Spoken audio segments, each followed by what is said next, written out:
Okay, I think we got it.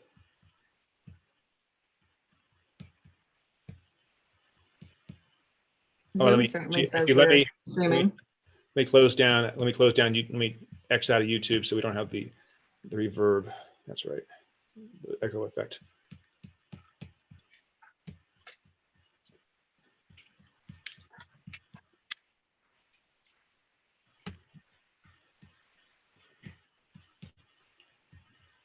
Okay. All right. I'll call a meeting and then we'll do roll. I'll call a meeting at 7:05 p.m. October 19th. And let's do roll. All right, Colby Jensen, I'm here. Catherine, Here. Arthur, Here. I'm here, Robin, Nick. Nick, Here. okay, Ren, Here. Fred, Here. Matt, Here. Lee, Make sure he can talk. Lee, you need to unmute.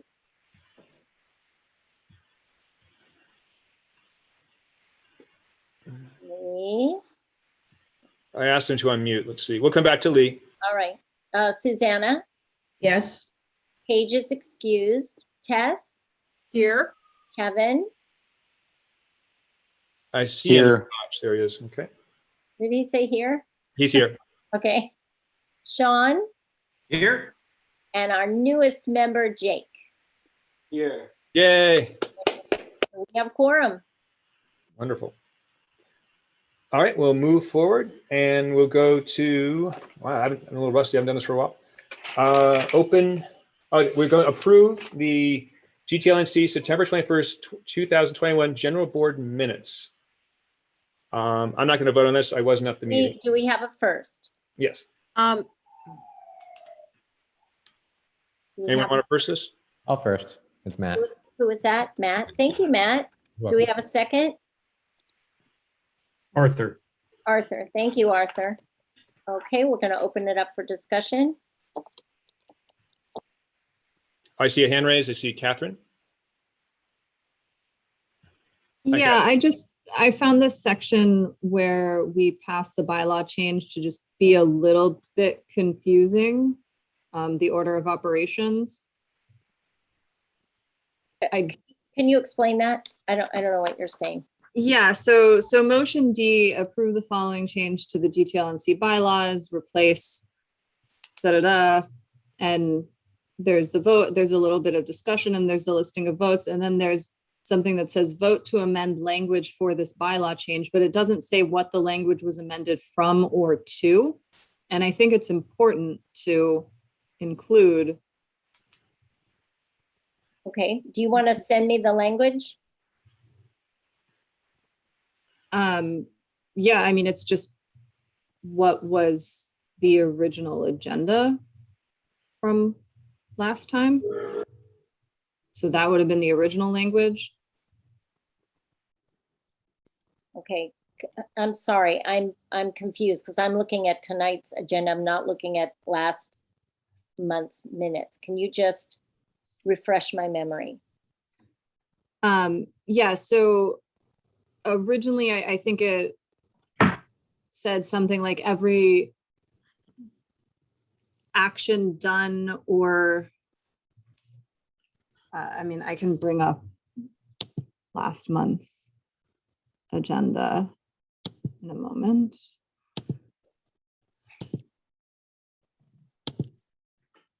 So the original language that was proposed was every act done or decision made, ... and we change it to every motion passed. I just think it's important to clarify that this was what was originally agendized, every act done or decision made, and it was changed to every motion passed, because otherwise it's not clear what we changed Okay. I will. about the Agenda. motion. Mhm. I mean, in the minutes. Thanks.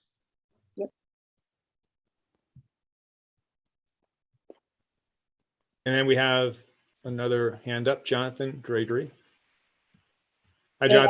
I think you need to go to the board first. Oh, I'm sorry. No one else. Oh, I'm sorry, Tess. I didn't see your hand. Tess, Okay. Tess has her hand up. I didn't see that. Okay. Hi, Thank Tess. you. Yeah, a couple items, questions and clarifications. So let's see here. And it's possible Jonathan might be planning to address this under item 2, the open public forum, health safety. And then there's a word there I don't recognize. So I'm not sure if that, was that supposed to be sanitation?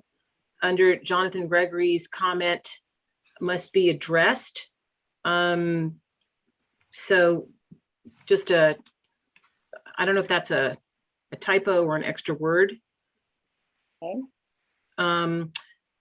Also under my comment, I think it would be helpful to include Oscar's last name from the YMCA, and I can email it to you or spell it now, Robin. just spell What it. would you Go ahead. prefer? Okay, it's Luzanila, and that's spelled L as in Larry, U as in Yeah. L-U. L-U, Z as in zebra, A-N-I-L-L-A. All right. He's a senior program director there. Senior program director. Yes, I mean, just for context, At the YMCA, right? at the YMCA, right? Mm-hmm. And then, let's see, under the planning and land use, there's a comment from Ren Blight. Builders are in the process of looking for tenants. And I think you mean tenants, as in renters, Okay. referring to the Riverside Mariota project. Mm-hmm. And this isn't to nitpick Robin or anybody, but I think, because we want the meetings to be reflective of what was discussed and people may not know the acronyms. So under public safety, accident at VSL, I think it would be. Oh, Valley Spring Lane? You Yeah, got it. spell it out, because Yeah. otherwise nobody will know. All right.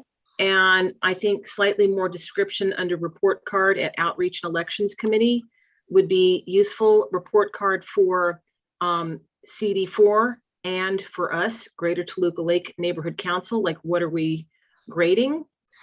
So if you wouldn't mind adding that, I think that would be helpful. Okay, say that again. Under Outreach and Elections Committee, report card. Report card on CD4 and Gtlnc performance. And last but not least, let's see. Under new business, Catherine Hatton's comment, I think could be clarified. The NPG reviewed and removed from Rio Vista Elementary. I think perhaps you mean the Rio Vista Elementary School NPG was reviewed, and then I don't know what you mean by removed from consideration. I think that's what was discussed, correct? It was removed from the agenda. Yeah. It was Okay. never being considered for action. at Okay. last meeting. It was just something listed in new business with no motion. And I think it would be useful to clarify that. And I can email you this later. No, I got it. I got okay. it. The agenda was removed. Well, it was removed from the agenda. Yep. Mm-hmm. Great. Okay, thank you. All right, Colby, I think we could go on to Jonathan. Okay. Well, I actually see Lee Jameson also. Oh, great. Well, then we do him first. Hi, Lee. I'm going to ask you to unmute. Yeah. Here, I see your hand raised. There you are. You got it, and then I lost you. Try unmuting again, Lee.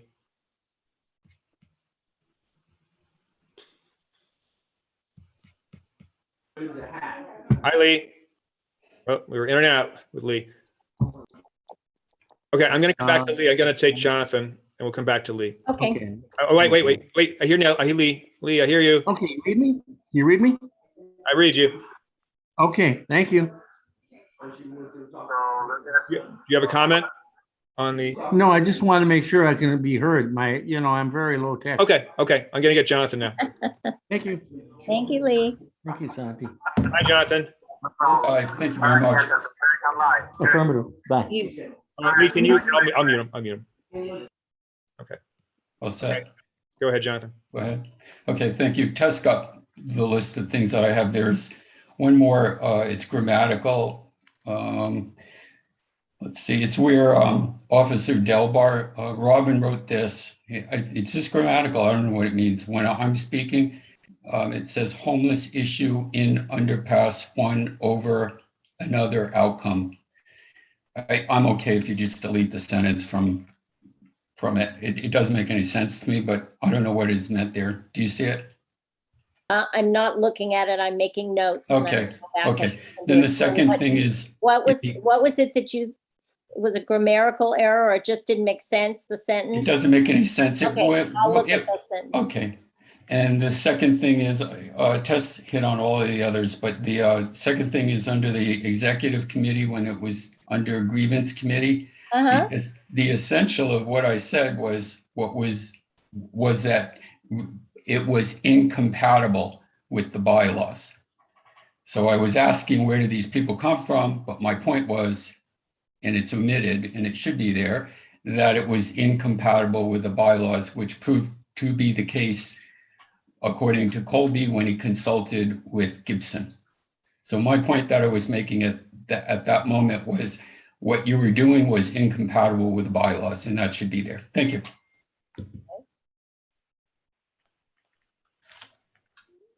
Thanks, Jonathan. So I guess we'll come back to this. okay, so now we'll take a vote. I will read the motion again. Motion A, to approve the GTLNC September 21st, 2021 General Board Minutes as amended. Catherine, Yes. Arthur, Yes. Robin is a yes, Nick, Yes. Ren, Yes. Fred, Yes. Matt, Yep. Lee, Affirmative. you, Susanna, Yes. Paige is excused, Tess, yes, Kevin, Yes. Sean, Yes. and Jake. Yes, but I think I need to do some training until I can vote properly. Yeah, I think Jake yes. also needs to abstain since he wasn't Correct. on the Correct. board. Thank you. Thank you for speaking up and letting us know. Okay, so Colby, Actually, a great segue into Jake. Hi, Jake. We're so happy you're here. And can you wait, tell us? Colby, hold on. What? How do you vote? Oh, I don't vote. I'm abstaining. I wasn't on this one. I'm sorry. You can always vote. You don't have to abstain, but okay, I'll put an abstain. So we have 1, 2, 3, 4, 5, 6, 7, 8, 9, 10, 11, 12. 12, 0, 2. Okay, go for it. Yeah, back to Jake. Yes, thanks, Robin. Anyway, Jake, we'd love to hear a little bit about you. What grade you're in, or what your aspirations are in politics.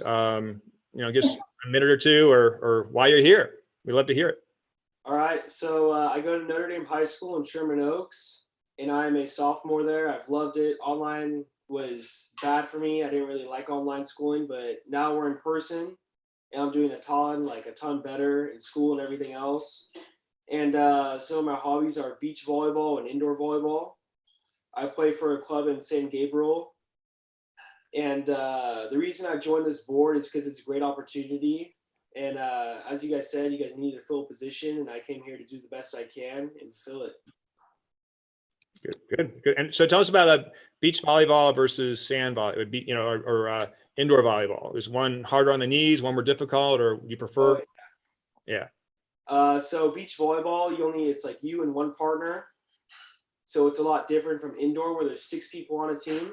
Mm-hmm. And so it's kind of more of a bond between 2 people working together. And if one messes up, you can't really blame anyone else. It's just on you.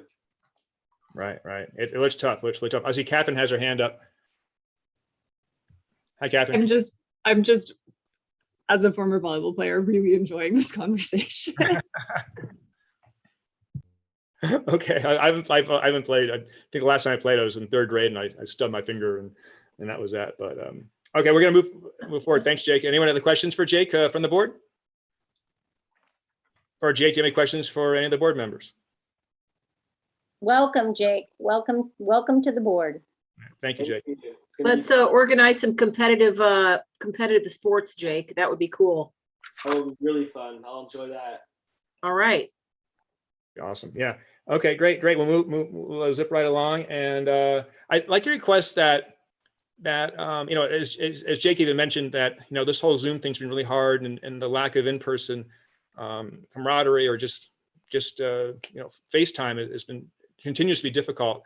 And I kind of request that anyone who can turn their cameras on during our meetings do so. I think it's very important for the board and the public to see us and see who's speaking. I think it's very important for them to see that also we're paying attention and focusing really just on the meetings during this time. And I think our meetings seem to be running a little more smoothly as we move forward. I remind everyone, and myself included, to be respectful of the public's time and keep comments as concise as possible, and just discussion as concise and structured as possible. It's 3 or 4 hour meetings are extremely difficult for the public to sit through if they have something they want to discuss that's on the end of the agenda for that evening, and it's unfair. And I've actually discussed this with Gibson several times, and he feels that our meetings are too long, and it's unfair for the public access to us. With that, I move into public forum. And Colby, I just want to flag that it looks like you still have a couple, or at least one member of the public. oh, I didn't. You know what? His. I see, Jonathan. My screen didn't show his hand. Okay. Hi, Jonathan. Is this a public comment area? Are we there? We're there. I don't think the board has any more comments at this time. Shall I proceed? Yes, please. Okay. I have a couple things. I'll be quick as I try to be. Number one is I would like to see an updated annual budget in the hands of each board member. That's number one. Number two, I would like to know that there's a process to advertise neighborhood purpose grants, NPGs, community-wide, so that there isn't the illusion that it's a monopoly, especially in light of what Arthur said, that there's a line item in the budget that defines NPG, or what is it called, NPGs for Rio Vista or whatever. So that's the second thing. I would like to know that there's some process to make that public information so all nonprofits can apply fairly. The next thing I'd like to know that any application of an NPG, neighborhood purpose grant, any application that contains a falsehood or a non-declaration such as conflict of interest, as was the case, is disqualified from consideration. I don't think it's appropriate to act on an NPG application of that nature. The last thing that I'd like to talk about is the meetings, the committee meetings that are occurring during the month. I'm seeing two things that are going on that concern me, and one is not imagined. Board members are starting to talk about a lack of collaboration from committee heads. I'm just watching, and I'm seeing it too. And I was glad to see the newer board members are noticing that there's something going on where heads of committees are projecting the solutions that they wish and just asking for volunteers to do it the way they want to do it. And that's not a collaboration. And there needs to be more work from the older board members to afford newer board members collaborative spirits. They're speaking about it. So I thought I would take a moment and say, I see it too. It's not imagined. And the last thing is this bylaw thing, it's not about the bylaws, it's about respecting the bylaws. As this came up in the past month where it has to do with the grievance committee. I don't really care about the grievance committee because we don't need the grievance committee at this point, but I certainly do care that every board member has read the bylaws, and it's not that we can know them by heart, but at least recognizes the importance of following them. And I think what occurred there, I'm not at all comfortable with because it doesn't look like there was the proper due diligence in order to respect the bylaws, and it felt finagling. So I'm going to end it there, that I think that bylaws need to be enforced. They need to be respected. Obviously, they're up for an amend right now, and that's reasonable. But in the interim, we have bylaws and they have to be followed. And that was not the case. And it's the second time. And I am sick of it. I'm sick of having to fight as a stakeholder for certain board members to follow the bylaws. Thank you. Thanks, Jonathan. Any other public comment? Love to hear from you. If not, we'll move on to city neighborhood news and announcements. Let me see who we have. Curtis will not be here this evening. He's at the Dodger game, crowd control. I see Brenda. Hi, Brenda, are you there? Yes, I'm here. Thank you very much, Colby. Good evening, everyone. Thank you for coming. My name is Brenda Yanez. I am the field deputy for Supervisor Sheila Kuehl out of her Van Nuys district office. And I oversee 10 out of 20 communities that the supervisor oversees out here in the San Fernando Valley. And I'll just be providing you some COVID-19 updates that are relevant at this moment. So as of right now, we do have California at the moment has the lowest transmission rate of any state when it comes to COVID-19 cases. In LA County, we do continue to see a downward trend in COVID-19 cases, hospitalizations, and deaths. And according to the Centers for Disease Control and Prevention, also known as the CDC, indicators and thresholds to categorize community transmission of COVID-19, LA County has moved from high transmission to the substantial level. And at the moment, public health remains focused on sustaining these gains by driving up the vaccination rates to avoid continued cycles of surges. So I'm sure all of you are aware, but at the moment, LA County is offering booster doses of Pfizer vaccines to people who received 2 doses of the Pfizer vaccine at least 6 months ago and are either 65 years or older, 18 years or older and live in long-term care settings, 18 to 64 years old with underlying medical conditions, 18 to 64 years at high risk because of where you are working at the moment. That includes those who are healthcare workers, first responders, teachers, daycare staff, grocery workers, workers in homeless shelters and prisons, and also those who are in-house cleaning as well. We do have the booster doses that are only available to those people who received the Pfizer vaccine, and we're still waiting on the FDA to review data about boosters for Moderna and Johnson vaccines to make sure that they are safe and necessary. And at the moment, all county-run sites are offering 3rd doses of Pfizer and Moderna. So there's a lot of confusion about boosters and 3rd doses. So hopefully this provides you a little bit more clarity. So Pfizer and Moderna vaccines are the ones that are being provided right now for 3rd doses. For eligible immunocompromised people. So if you received your 2nd dose of either the Pfizer or Moderna COVID-19 vaccine you are immunocompromised, then you can receive that 3rd shot 28 days after you receive your 2nd dose. If you are not immunocompromised but received Pfizer and it's been 6 months since your 2nd dose, then you can receive that booster.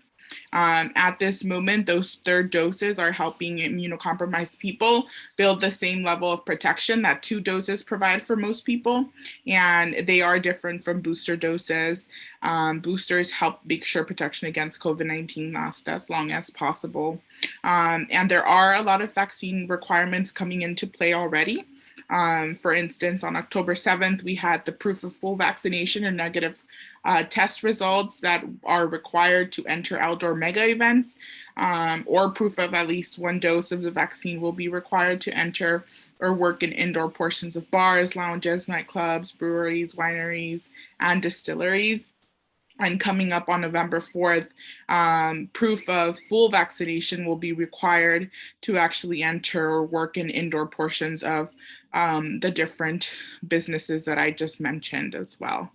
Other than that, we continue to have our COVID-19 vaccine clinics. We had one in North Hollywood last Saturday, and it was a great turnout. We were able to vaccinate a total of 102 constituents throughout North Hollywood and all throughout the San Fernando Valley. So we will be back at the North Hollywood Red Line Station on November 6th. And I'll go ahead and send out that flyer as soon as possible. We are continuing our free food distributions as well.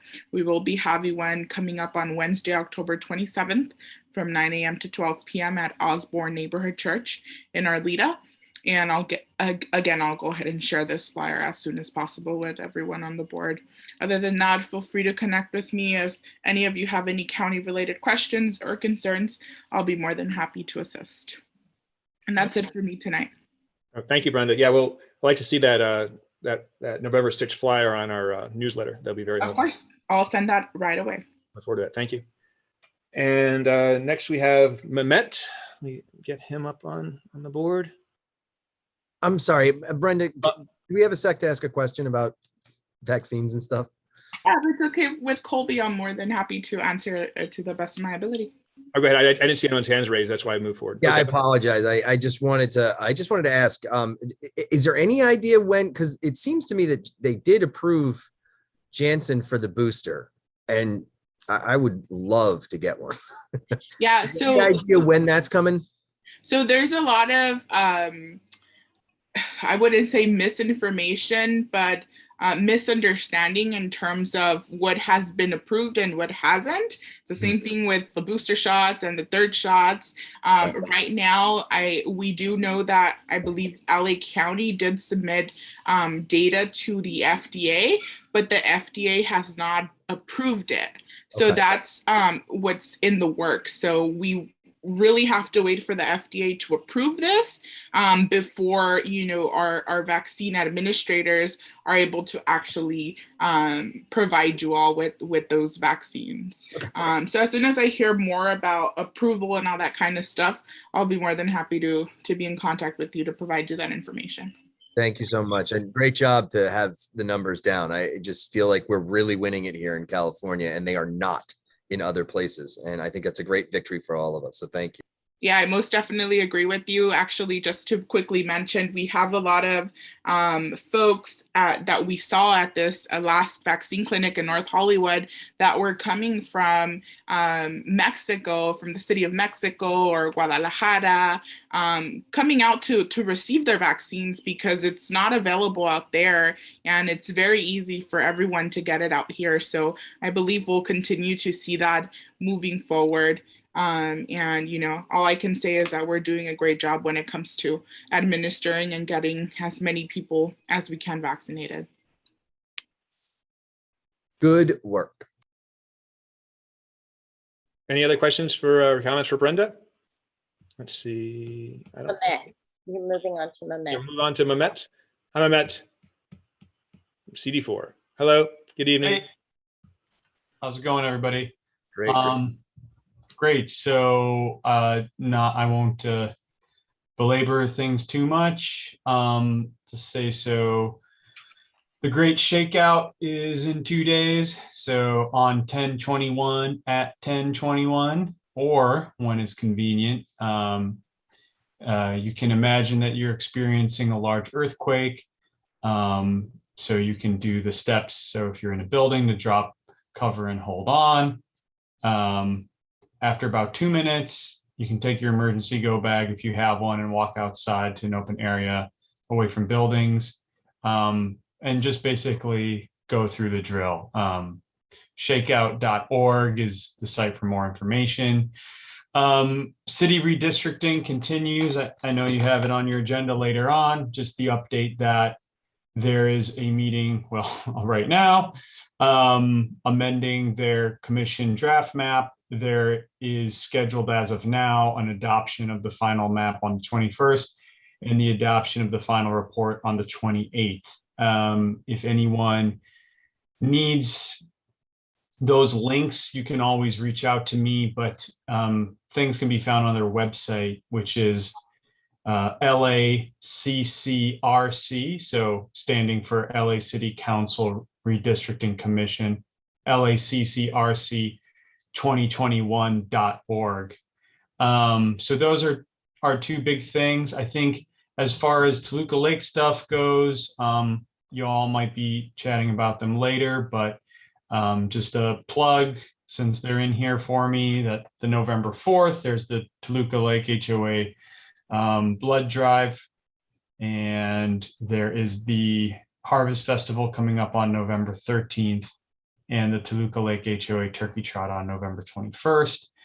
And one thing also is nearby, there's a LADWP North Hollywood hands-on workshop. So Saturday, October the 23rd and 30th at 9 a.m., LADWP is hosting a two-part hands-on workshop to teach about transforming residential lawns into gorgeous, sustainable landscapes. Learn about everything from working with California-friendly native plants to irrigation installation. I have a link that I can send Colby for that, but it's also on our updates that I send out. So I think those are some pretty recent updates. And then just a reminder, lastly, that parental assistance is still able to be applied for through the state program. And for that, you'll want to go to housingiskey.com. That's housingiskey.com, and renters and landlords can both apply. Wonderful, thank you. I see some hands raised in the panelists, for our panelists. I'll do for Tess, saw yours first. Thank you. First of all, big thanks to you, Mehmet, for helping to set up our neighborhood cleanup. We moved over a cubic ton of trash, and your help was greatly appreciated. We're doing more of that. We're scheduling more regular ones monthly, and you'll hear from me on that. We're including an item in the newsletter. And also, Mehmet is guest of honor, special guest at our first in-person neighborhood watch meeting in West Toluca Lake on the evening of Monday, November 15th. So shout out to Mehmet for that. And there was a third item, but now I forgot, but it also related to you, Mehmet. I'll have to, oh yes, I think the street light that you helped us get fixed has been taken care of. I got a notification for that today or yesterday. I'm going to double check that it's done, but thank you for helping to get that accomplished. We appreciate it. That's it. And I just want to chime in on the LADWP program for drought resistant gardening. I can only recommend it. I've done it myself 5 years ago, got about a third of at least half my lawn removed, and also participated in courses organized by the LADWP, and they were very insightful, and especially also with California drought resistant plants. And I can only recommend also use the foundation, they're actually going to have a plant sale, and now I'm having a brain fart. You mean the soil, or you mean? No, it's the plants, California native plants. Oh my God, no, I forgot. They're up in Sunland, and they usually have a plant sale here in November where you can go and buy them. The Theodore Payne Foundation. Oh. Yeah. Any other comments from attendees or for the board? Oh, I see a hand raised. Hold on. Hi, Jonathan. My question is to Mehmet. Is he still here? Yes. Thank you. Have you made any progress at that the patch of land that's on the corner of Sarah and Vineland, where we're hopeful, the residents there are hopeful that it will be either a rock garden or some kind of plants that preempt encampments? Thank you. I've followed up with the BSS team, and I need to reach out to them again. I know they were working on plant types with SoCal Edison and some other things as well. So I will reach out to them again and stay on them there. So that is that. And I should also, an easier website or a URL I can give you orally, I think that'll work for the DWP program, would be lawnbegone.ladwp.com. So, you know, like a lawn and then be gone, like get out of here kind of thing. So lawnbegone ladwp.com. Thanks, Mehmet. Oh, I see Sean. Go ahead, Sean. Hey, thank you. Hey, Mehmet, it's Sean. I just wanted Hey. to touch base with you real quick. Have we had any movement with the opening of street humps? No, unfortunately, I checked in a little bit recently and was told that staff still hasn't been hired yet for that program. So it's crummy, but continuing to reach out. So When should I follow up with you? follow up with me continually. I'll ask again and then put a bump up for me for 2 weeks from then. So let's see how I've been hearing basically the end of the calendar year, but you know, the one issue is that everything goes centrally, unfortunately. Like departments don't kind of hire on their own schedule. Everything goes through a centralized office of personnel. So yeah, it's an issue. Matt, is there any chance of getting Vineland paved this year? Vineland is, yeah. So Vineland is, so here's the thing about Vineland is not on this year's pavement preservation program.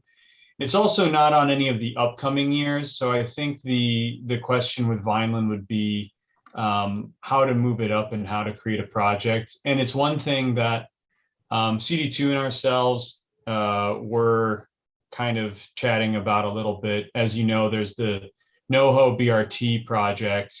So that's going to be more the North Hollywood sign where it's on Vineland to Camarillo to the 6-point intersection of Camarillo and Lancashire. So you assume that, we might be waiting for Metro to go in there to repave that portion up to Chandler. And then as far as south from there down, Metro is not going to be there for that. But yeah, that's coordination.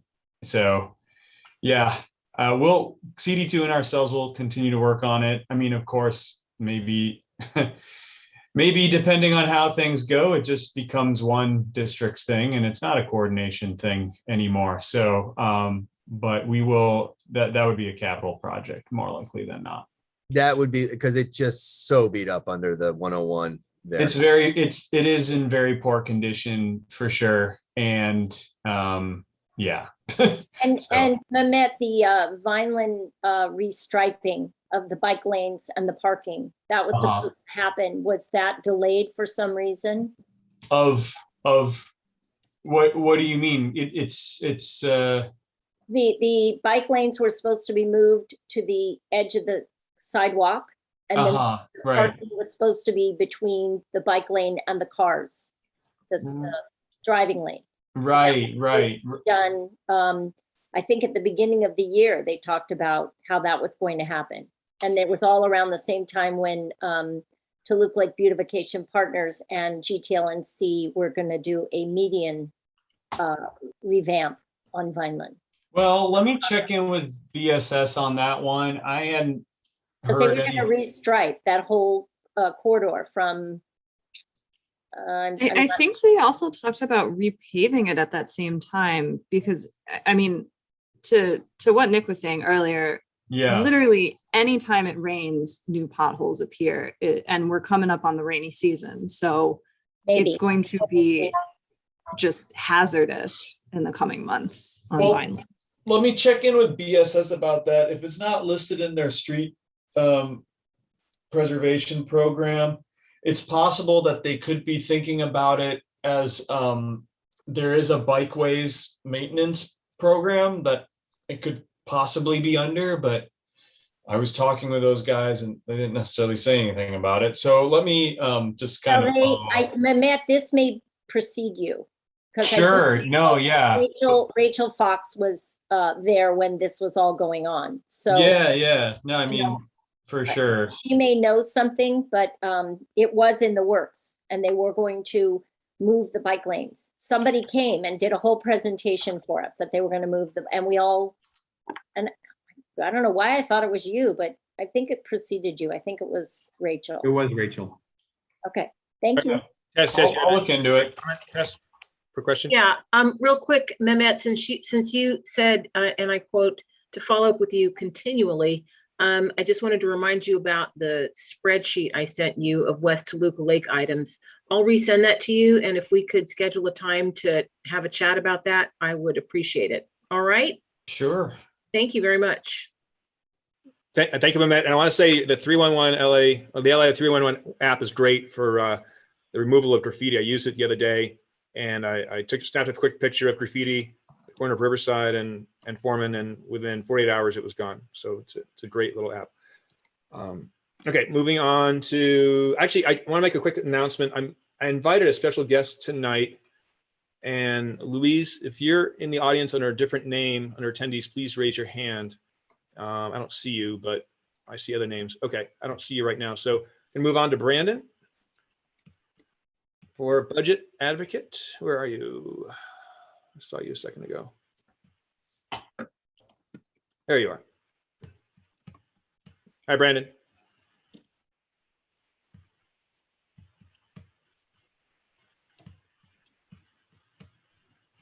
Okay, yeah, I'm muted now. Okay, good. Good evening, Greater Toluca Lake Neighborhood Council board members. Thank you, Kobe, for having me on today. What I want to do is, since everybody's pretty much new in the board, I would like to request that that I guess, Kobe, if you can send me everyone's name and email contact information and what I guess positions that they hold on the board, so we can factor that into our information for the budget advocates, and that way I can better communicate with. So when I send emails out, I can not only just send them to you and to Arthur and your vice president, but I can send it to the rest of the board members. That's possible. I appreciate that. Okay. Okay.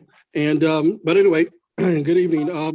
What I'd like to do right now is really basically let the board know, and also whoever's listening, as far as the stakeholders are concerned, that the neighborhood council budget advocates are now putting together our committees. And I'd like to let everybody know that if you're interested in participating in some of our committees, and I'll lay them out to you really quick during my report here, that you should email me, and everybody can.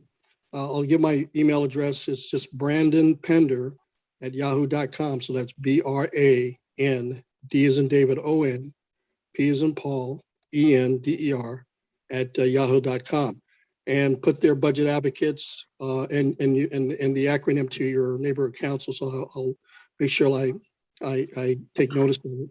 But we're putting together our Los Angeles Fire Department committee, or LAPD committee, or our city attorney committee, or building and safety committee, our pension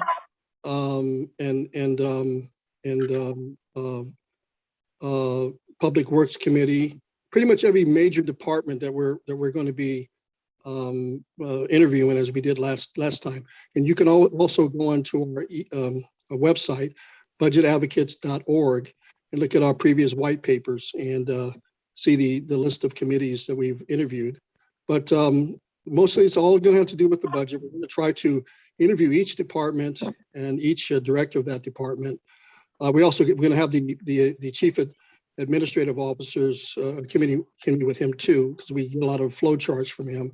But we're going to basically, get into the budget really deep. And I would like to have people from this neighborhood council in particularly, because you get a chance to basically participate and kind of craft your interest into the white paper.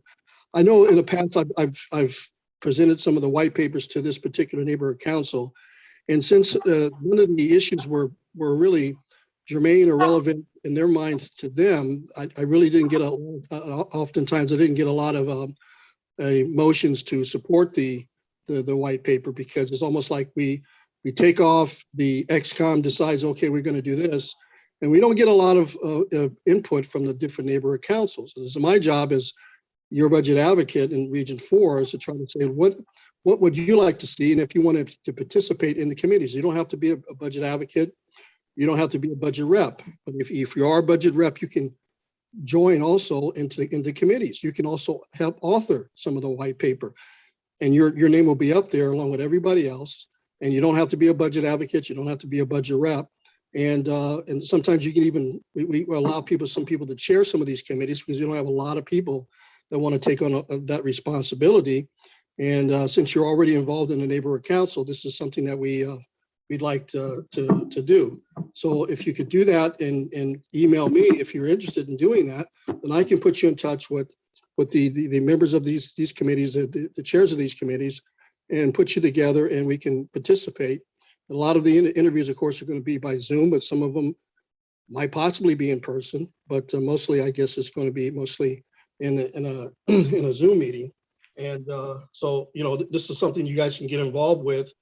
And we would have a lot more to talk about every time I come once a month to discuss what the business that we're doing. But also, I wanted to just let you know that for those who don't know what the budget advocates do, we're similar to our structure is similar to a neighborhood council. In area, we have two co-chairs, we have two vice chairs, we have a corresponding secretary, an administrative secretary, a parliamentarian, and a treasurer. That makes up our XCOM.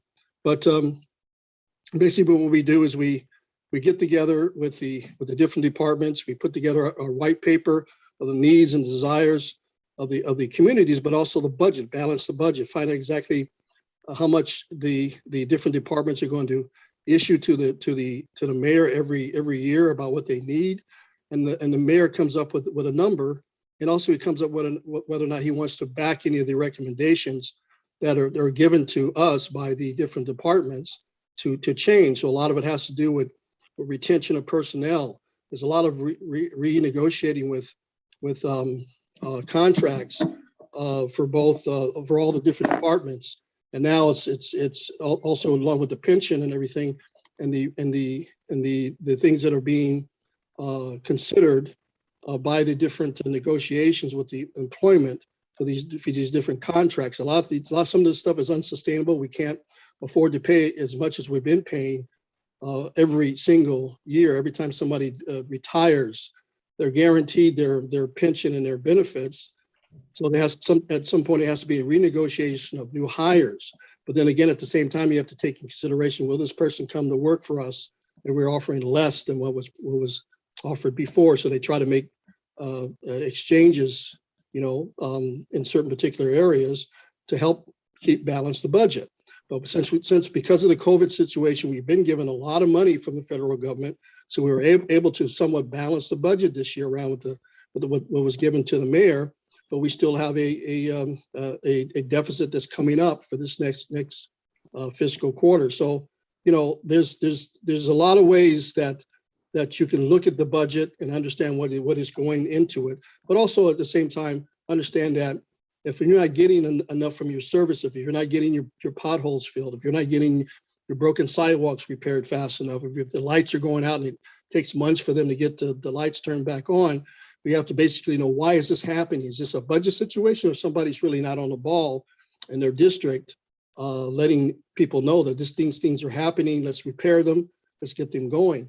And also response time for LAPD, the response time for the fire department and first responder services, things like that. So that's just one thing that you might want to maybe try to get more heavily involved in as some board members and other people. I've been on this. I've been involved with your neighborhood council going back when I was brought on by Jay Goldberg. When I first went, I think I joined the Public Safety Committee back then. It was a little bit, well, it was before one of your presidents had unfortunately had passed away. And so I have been with you guys ever since and trying to be involved. And I do work in the area. I work in the neighborhood, but I do live in the adjacent neighborhood in Studio City. But so I consider Toluca Lake is my second home as far as that's concerned. And I've been around you guys for a long time, and I really like and enjoy the company. And I hope soon we get back together again, because I miss those meetings you guys have. And at the same time, we used to do a lot of things with the Public Safety Committee.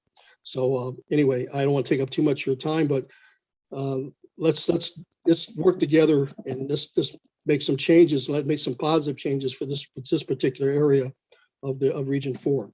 Thank you. Thank you, Brandon. Yeah, we have a lot to learn. Nick, I see you had your hand raised for a while. Give a quick comment. No, you know what? I'll just follow up with him. Okay, take it offline. Okay. Let me look. Anyone else? Tess Taylor.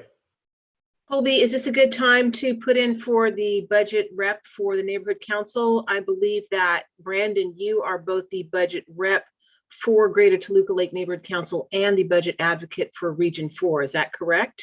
Yes, that is correct. All right. And do we have another budget rep currently besides Brandon for Greater Toluca Lake Neighborhood Council?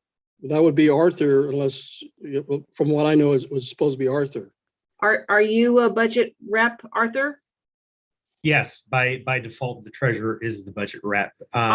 Okay. And I believe you have some interest in this. So why don't we talk about it offline? Okay, sounds good. Because I'd like to represent us if there's no objection. All right, we'll talk, Arthur. Thanks. Okay. Yeah, we do have a vacancy on Region 4. Unfortunately, I'm holding down 6 neighborhood councils. The other budget advocate, Howard Ketchum, is holding down his normally you get 3 each, but we do have a whole. We try to each region should have 3 budget advocates, but it doesn't always happen that way because we have a higher attrition rate, believe it or not. So yeah. Great. Well, thank you, Brandon. Thank you so much. Next up, we have Terry Herkner from the Toluca Lake HOA. Hello, Terry. Hi, I didn't raise my hand. I'm just sitting in. Oh, okay. I wasn't sure. I didn't see. But if anybody would Terry, like to sign up for the blood drive on November the 4th, I'd be a happy person. I'm sorry. What? I said, if anybody wants to sign up for the blood drive that we're having on November the 4th, that would make me a very happy person. Oh, right. Yeah, we should put that in the newsletter to spread that out. You have, and so we're going to do it again next week. Okay. Thank you. Terry. Nice. Oh, I see Gibson has his hand raised. Hi, Gibson. Hi, Mr. President. Hi, everybody. How are you guys doing today? Very well. I didn't know if I wasn't being asked to speak today because I just want to touch base with the good folks. Couple things. Want to touch base on AB 361. As everybody is aware, AB 361 went into effect. It was Assembly Member Luz Rivas' bill. It went into effect October 1.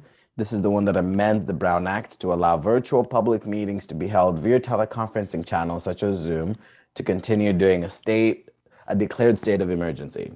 So if certain conditions are met. So at the moment, virtual meetings are going to be happening. As you know, the Board of Commissioners had taken action as a resolution to keep virtual meetings until December. And so we're going to keep riding the virtual train until December. As you know, we still have the virtual, the hybrid, we've been conducting the hybrid virtual in-person working group. So we want to figure out how does a hybrid model look like in our day and age. So we've been collaborating with several board members within the neighborhood council system. I just want to touch base on some aspects of AB 361. It requires presenting a vote supporting the continuation. It states that it's findings, but in our assessment, it's a vote supporting the continuation of virtual meetings every 30 days. And with office, in collaboration with the Office of the City Attorney's Neighborhood Council Advice Division, we call them NCAD. It's determined that the Board of Neighborhood Commissioners has the authority to make this decision and present the findings on behalf of the Neighborhood Council system as per Section 902 slash B of the Los Angeles City Charter. And so in this situation, the Board of Neighborhood Commissioners will be taking the responsibility for the whole neighborhood council system. And as I mentioned, because we already had the resolution that pushes has meetings being held until virtual until December. So Bank is still going to be. They took their first stance yesterday on October 18th. Just a couple of things that we want to make sure that folks are comfortable with knowing is in regards to some of the language, there will be 1 or 2 changes on the agenda that just kind of includes that line. That we want to sort of fall in line with AB 361 as to how the law sort of mandates. One thing that I want to touch base on is, according to AB 361, time slots. If a neighborhood council has an agenda, a time slot, that's definitely going to be an issue. So let's say, if there is a time slot or time limit on an agenda item for public comment, AB 361 says that we cannot take action before the time stated is fully up, right? So for example, if we did public comment from 7:30 to 8:15 and public comment ended at 8:15, or let's say any agenda item ended 5 to 10 minutes before, we cannot move to the next agenda item. We have to stay within the same agenda item, within the same time frame window. And so I see Mr. Ren, I saw a smile. And so that's what AB 361 mandates. However, if we want to get out of this one, a best practice that we're recommending our boards to is to remove mentions of specific timeframes from the agenda. It just gets out of any trouble, because if we don't remove the time slots, it will become an issue and will be a complaint that we are potentially violating this new amendment of the Brown Act. So one thing, submission of public comments for virtual meetings cannot be required in advance. So public comment for a meeting must be provided in real time.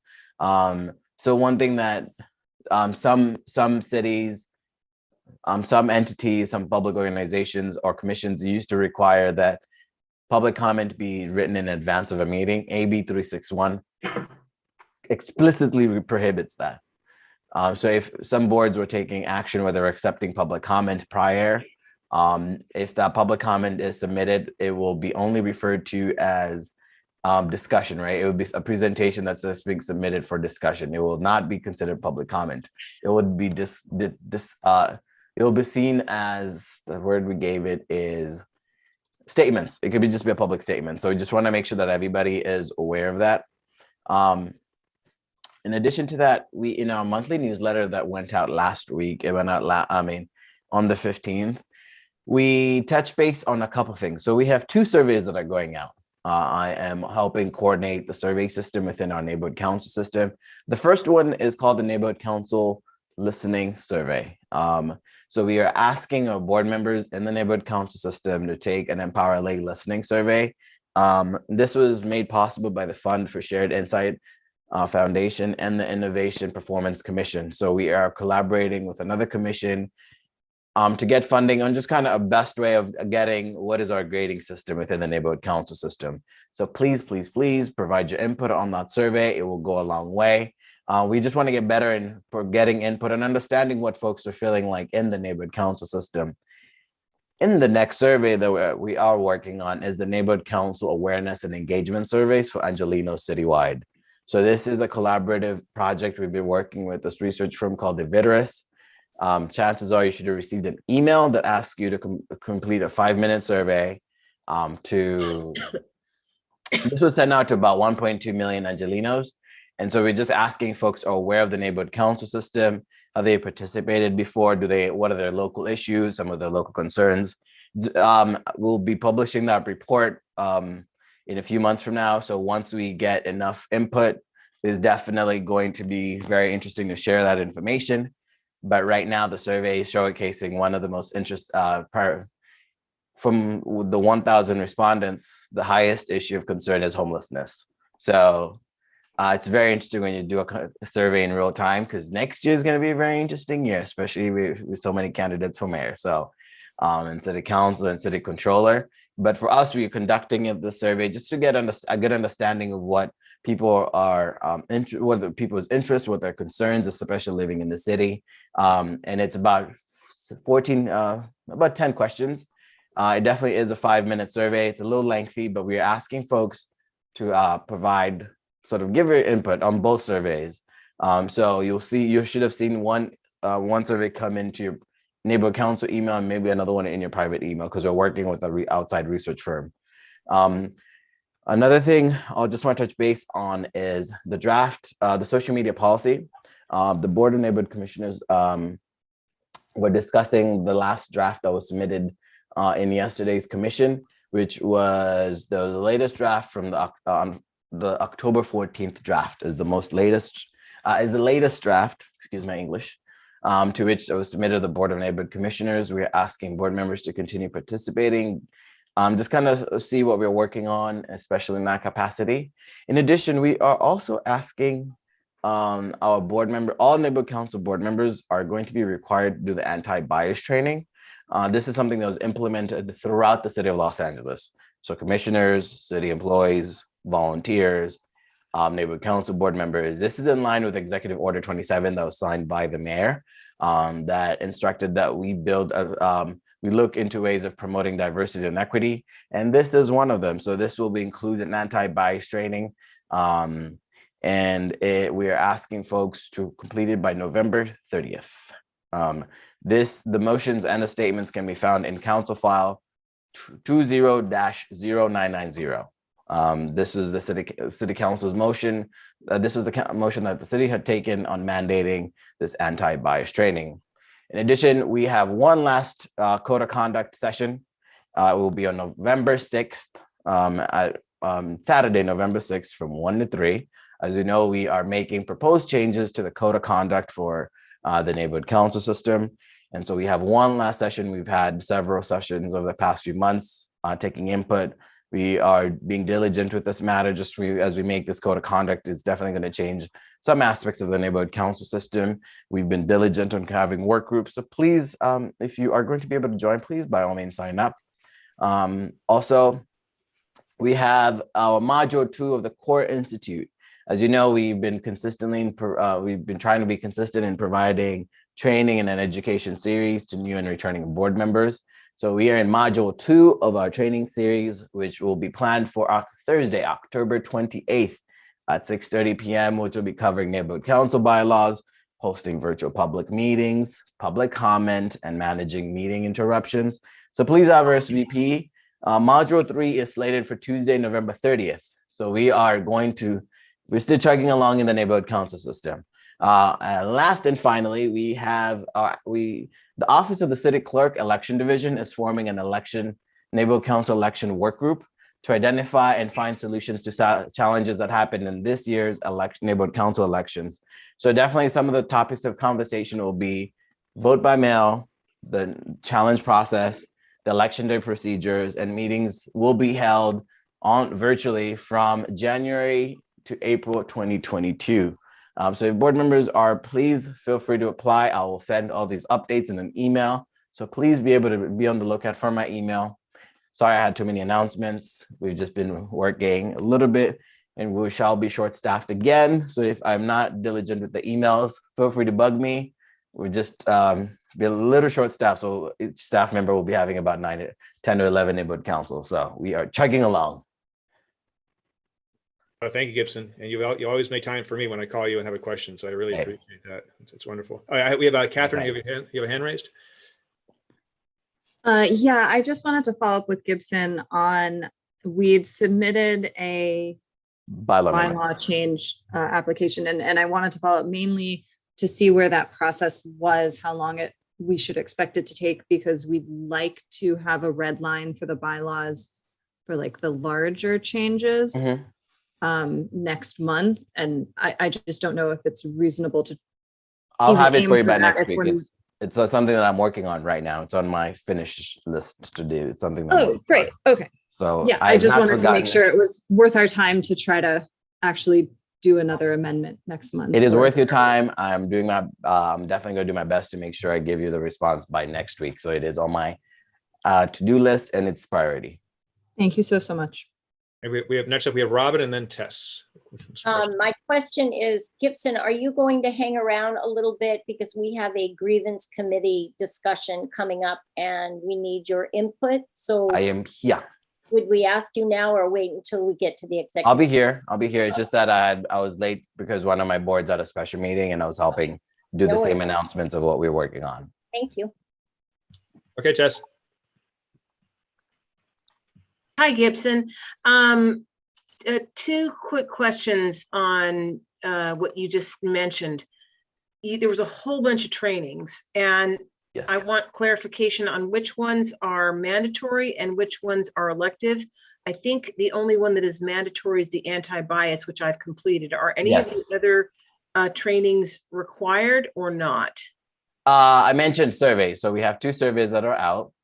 The first one is called the Empower LA Listening Survey that's targeted toward neighborhood council board members. And then there's the Neighborhood Council Awareness and Engagement Survey that is being sent out to 1 million Angelinos, including all neighborhood council board members. The other one is the Code of Conduct information sessions. Okay, so that is, and just to clarify, I mean, I caught all of Not that. required. It's an addition. We're just asking for folks because there are Okay. going to be changes throughout the Code of Conduct policy. And so we want to make sure that we incorporate all neighborhood council board members and the amendment information sessions. Great. And then the bonus question is, when can we have chat during our Zoom meetings with the public? Chat at the moment is, so 2 things. If chat is enabled, there's 2 different ways to which we may have to sort of come up with an assessment, because all chat feature has to be, everything that comes through chat has to be public. So if we're going to be having chat, those transcripts will have to be made available after every meeting. So there'll definitely be procedures if chat is enabled, which is why we always discourage it. Okay. Because a lot of boards don't provide those chat and make them easily accessible. And it's not just easily printable, it turns into a note. So the way it's also accessible, downloadable by Zoom is, if you're a tech savvy, it's not usually a problem because you're easily able to convert it into Word or PDF, but not a lot of boards are able to do that. That would be complicated also, but we'd have to have And someone also- to manage that during the meetings, I guess, someone else in addition. And also one thing we always run into is the issue of serial communication. So if chat is going to be enabled, it just has to be member public to everyone. It cannot be between board members, because that can be considered an issue of serial communication. Well, I'm in favor of chat during the Zoom meeting. So thank you, Gibson. Thank you, Ms. Taylor. I don't see any other hands raised for Gibson. Gibson, thank you so much. And we'll be hearing from you in a few moments about grievance and other issues, I'm sure. I'll be here. Okay, thank you. I'm looking at the attendees. I don't see anyone else. At least I don't recognize any names for other city neighborhood announcements for groups. However, if you're under a different name or missing you, please raise your hand now, or else we'll move on. So no hand raised, so we'll move forward to our Gtlnc committee reports, my favorite part of the meeting. Executive committee, that is me. And we don't need to welcome him again, but we're going to welcome, it's on the agenda. We'll welcome youth board member Jake. Okay, we've done that. Back to you, Gibson, grievance committee. Hi, Gibson. Okay, well, then I'll go back to this. We have a new mailing address. I'm very excited. We finally got our mailbox. As you see on the agenda, it's 10153.5 Riverside Drive, suite or box 215. So we're back in business there. And please make sure that each of you committee chairs, that your agendas all have this address going forward. And we've had a lot of addresses in the past few months, but we finally have this. And I've instructed. Thank you, Colby, for finally getting that done. I just took we got all hung up at the city, but that's the way it is. This is another question for Gibson possibly, but how do we get that updated on the Empower LA website? Because we've still got our Cahuenga Boulevard address on there. You want to send me did you guys send me an email rosters, and I can definitely make sure it's updated. Sorry about that. Thanks. Yeah. Just send me an email with all the updated information. I'll be I'm working on updating a lot of my boards. So if anything's missing, just give me a heads up and I'll work on it to make sure it's updated. Because also we are also working Sorry, we're just laughing because we have so much to do. Also, we are working in the process of transitioning our website into a much more intuitive. That one's definitely taking a lot of work, but yes, so we're definitely working on it. But just send me the information, I'll get it updated, and we'll make sure the office of the Department of City Planning gets all the. If there's anything missing or going in the wrong address, let me know so we can fix that. We want to avoid any of those issues. Why you mentioned that, I don't want to get off topic, but I was visiting the Studio City Neighborhood Council website today. And like their website was actually, I don't know how to say it, but looked more like, was it through the city, or is every NC have their own vendor, or is there an option to have the city do the website? Because it looked like their website was actually part of the city's website, at least the design of it. It looked, I'd say, much more, it has to say official, or is that just the way they designed it on their own? They just worked with a vendor that works on a lot of neighborhood council websites. Okay. So in this capacity, we usually let NCs, if they find to someone who's a better webmaster makes a website intuitive, the board can work on it. As far as that, the city clerk is okay, able to just approve that the web vendor that you're working with has the proper paperwork in terms of being a city vendor, because there's just one or two things that the city clerk likes to make sure of. I mostly actually ask all my boards to try to copy this board's website. Oh, really? Oh, really? Okay, that's right. I don't want to talk about this right now. It's doing off topic. Let's get back to grievance committee. And we're working on that. But so now that we have done, do we 100% need a grievance committee, or can done take the place of a grievance committee, or we have both? Is that better to have both? Funny enough, we are making amendments. We're making bylaw changes in terms of, because some aspects of the bylaws are definitely different now that we have several. The grievance process is officiated through Dunn and through Bonk. It would definitely go more throughout through the department system, and that's going to be a change that will be going to be recommended throughout the neighborhood council system in terms of bylaw amendments. So something I don't have an answer in terms of removing it clearly, but the policy is definitely more levitates towards the grievance process that is instituted by the department and Bonk. I had a feeling that might be the case. So what you're saying is that we are going to eliminate the grievance committee because we now have you in place, done? That's the game plan. We haven't fully sent out the bylaw amendments, so let me not say that we will send language asking you to remove it, but that's the way we're steering towards right now, in terms of we are reviewing what aspects of the bylaws do need changes, because there've definitely going to be additional changes, especially because Bonk is taking more policy proposals. So yes, that's definitely going to be something that we may have to do some changes. It may not be complete removal, but some tweaking and changing in the bylaws. Okay, so Colby, I guess we'll just put this in the back burner for a while until we have them Sounds done. like it will give us some guidance on this pretty soon. Yeah. Well, can I ask when this Bonk decision is going to be handed down, Gibson? I mean, because we're in the process of revising our bylaws now, and my thinking is that we should still update and revamp our grievance policy. Well, I don't know that it needs to be updated, but that we should leave it in there until when? When do you foresee this happening?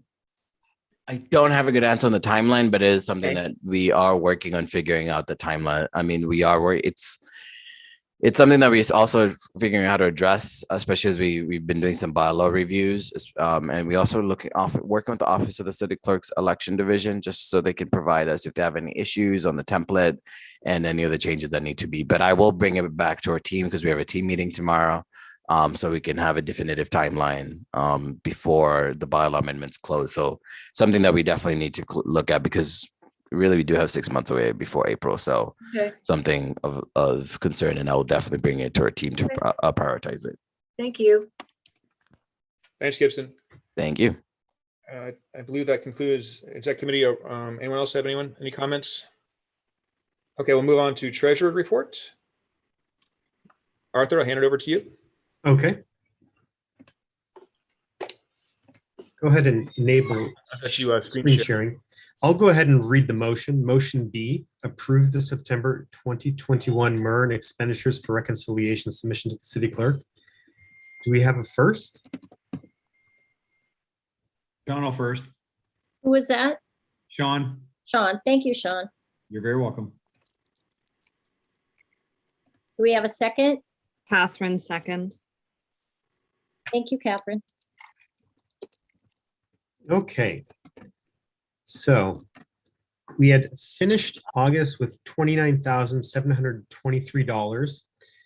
We had about $125 in operating expenses. Those include our Google email service for $99 and then MailChimp for $25.99. We had ended September with $29,598, and we had a couple Apple One invoices outstanding at the end of September, so those should flow through in October. Do we have any questions or comments?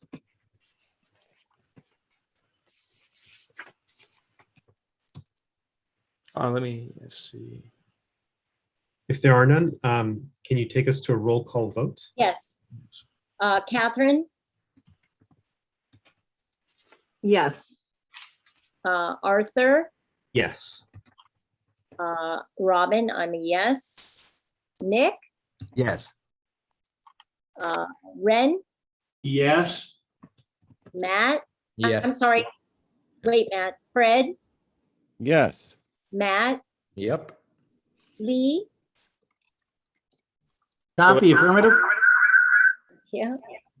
Tess. Tess. Yes. Great. Kevin, Yes. Sean, Yes. and Jake is ineligible because it is a financial matter. So that leaves us with one abstain for Colby. 1, 2, 3, 4, 5, 6, 7, 8, 9, 10, 11, 12, 0, 2. Okay. Okay. Thank you, Robin. Thank you, Arthur. Next up, we have planning and land use with Ren.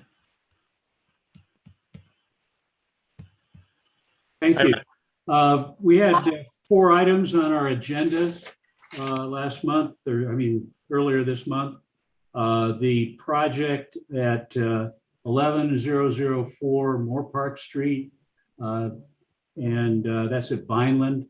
It's, I think, 34-unit condominium project. We had invited the developer to make a presentation in our meeting, but he was unable to. And so we'll schedule him for the next meeting. This project is going to take a while to work its way through the process. So there's no real hurry, but it's something we want to keep on our agenda so we don't lose sight of it. The Sherman Oaks, Studio City, Toluca Lake, Coinga Pass Community Plan is coming to fruition, we hope. The draft is supposed to be out next month, and we're waiting for it. We expect there to be a lot of requirements for additional housing in our community, but there are a number of other issues that we need to watch on that as well. Which takes me on to the item 3, which was the housing element update. Technically, it's housing, safety, and health, but the primary focus of the planning report is housing. They have been charged with taking the requirements of the state, which come to us through SCAG and et cetera, for additional housing creation. Right. And so we're at a point where we're going to probably be required to come up with housing. We're not a major focus. Luckily, our community is sort of a middle ground focus for additional housing, but we have to watch that as well and make sure that the larger picture housing element doesn't translate into our community as projects outside the scale of what we want to see. The final item on our agenda was creating a set of guidelines for developers in the future to describe the kinds of things we're looking for and we want developers to propose to us, bring to us, and also projects that would be problems for us and elements of projects that would be a problem for us. And initially tried to set up an ad hoc committee, which I was told a number of ways was not appropriate for our bylaws, et cetera. So we will have a one item full committee meeting sometime early next month to cover this this item and get to a point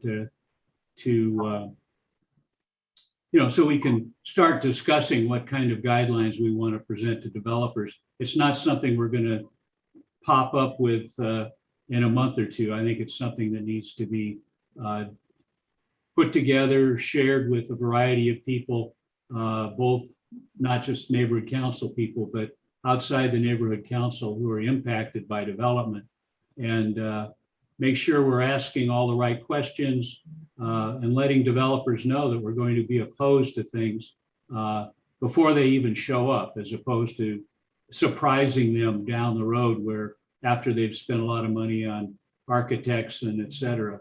So stay in touch and keep up with that. I like that outline idea because it builds a, somewhat of a moat around us. At least it tells them that we have expectations for our community.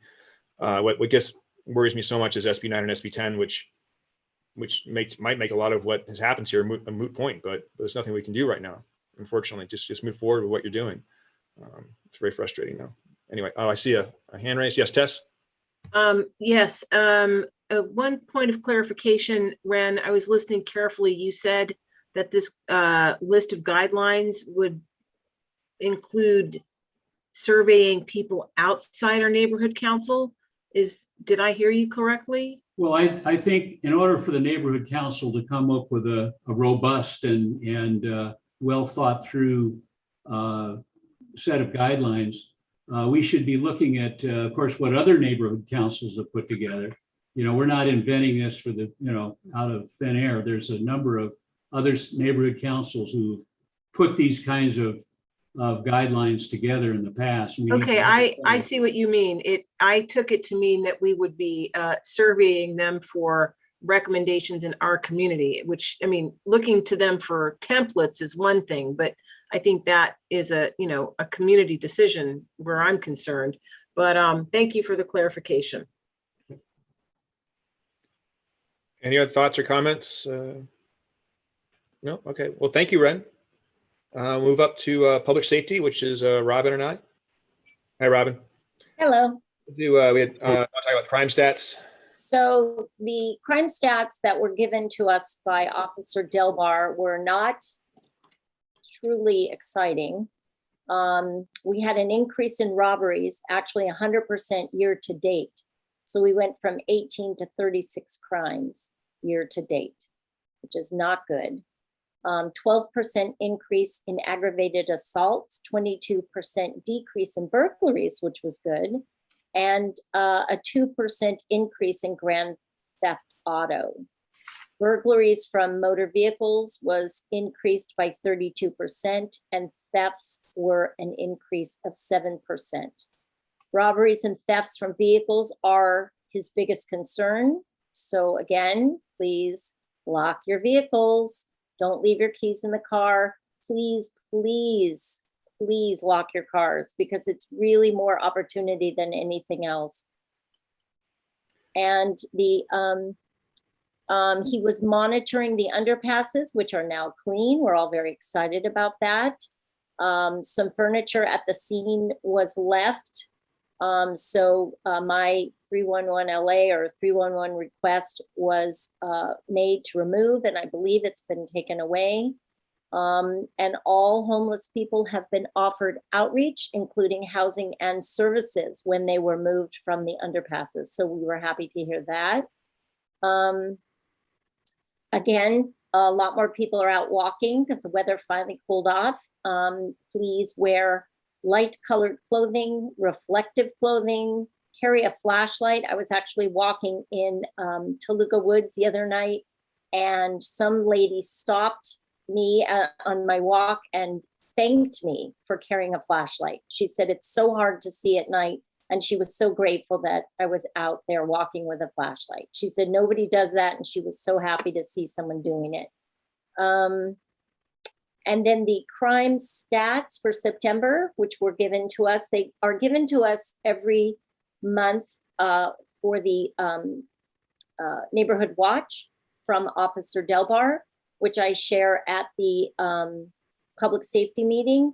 And it was requested that we include this in our documents for tonight's meeting. So hopefully you all saw them. There's a crime map that actually shows our area. And if you look at the area in which our residents live and the very active Neighborhood Watch, you can see that we are pretty free of crime. And all those stats that I read to you are very limited in our area. They're kind of on the fringe of Toluca Lake. And he said, Officer Delbar states that it's a lot of, it's the metro, it's a lot of apartments, it's a lot of transients. So, but within the community where there's an active Neighborhood Watch, we do have less crime. And the last thing is, speaking of Neighborhood Watch, Tess, you mentioned that you were going to be holding a Neighborhood Watch in your, I guess it was for your street, or is it for your whole community? It's for our whole neighborhood, and you will receive an engraved invitation. Just putting the finishing touches on it now, and thank you very much for including the crime stats. If you do that regularly, that will be appreciated because I'm going to reproduce them in our bulletins as well. Thank you. Yes, anything we can do to keep the crime down, we want you all to be safer. And then lastly, Tess, you had presented the idea of having some speakers at public safety, and you were going to come up with some ideas for speakers. And I don't know if you have anything to share or if you want to wait.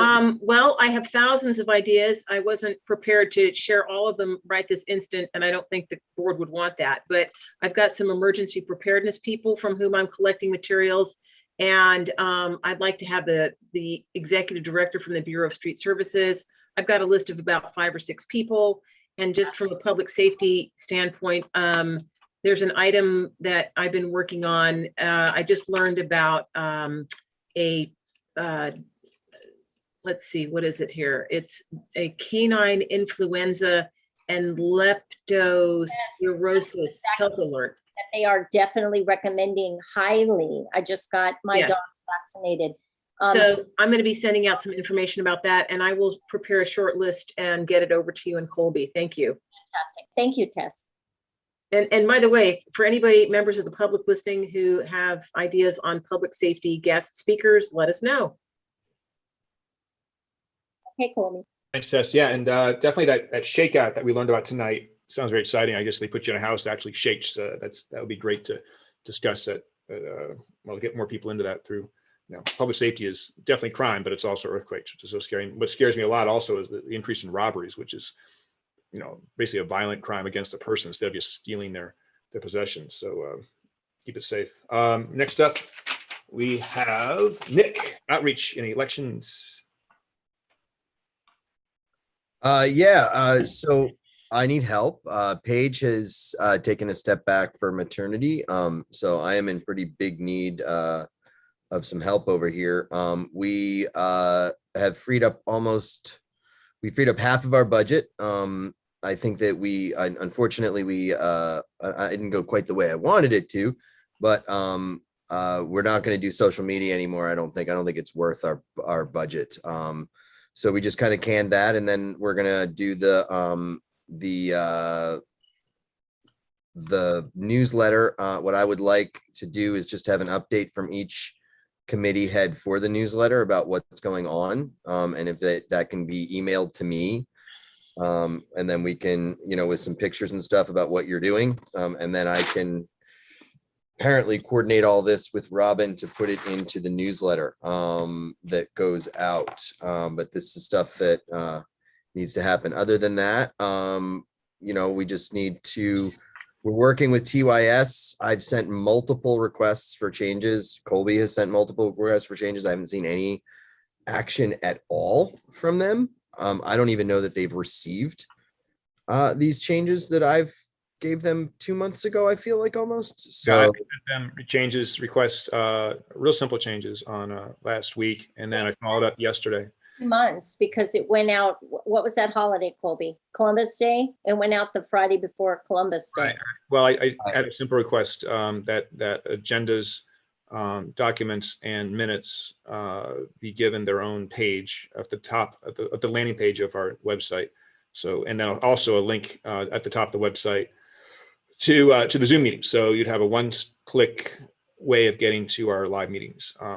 Still waiting for follow-up from them. I asked today and 3 days ago. So, my next plan is I'm just going to talk to Gibson directly about, I sent him an email earlier in the meeting, actually asking him about that company who does that website. Hopefully what I can do is just have them, slap up a website for us. It'll be very similar and it can be very easy. And I have a feeling they can probably do it for relatively inexpensive. And then we can have all of our budget, most of the budget for outreach will be freed up at that point, and we will be able to basically have almost, I don't think it's going to be quite $15,000 back, but we will have certainly 10 back into the general budget that we can use, which was really my goal from the start. And I'm very excited about that. So that's the end update from my end on that. I would like committee heads, please, to get me information about what's going on with your committee so we can update the newsletter. So thank you. And also we got we have a booth.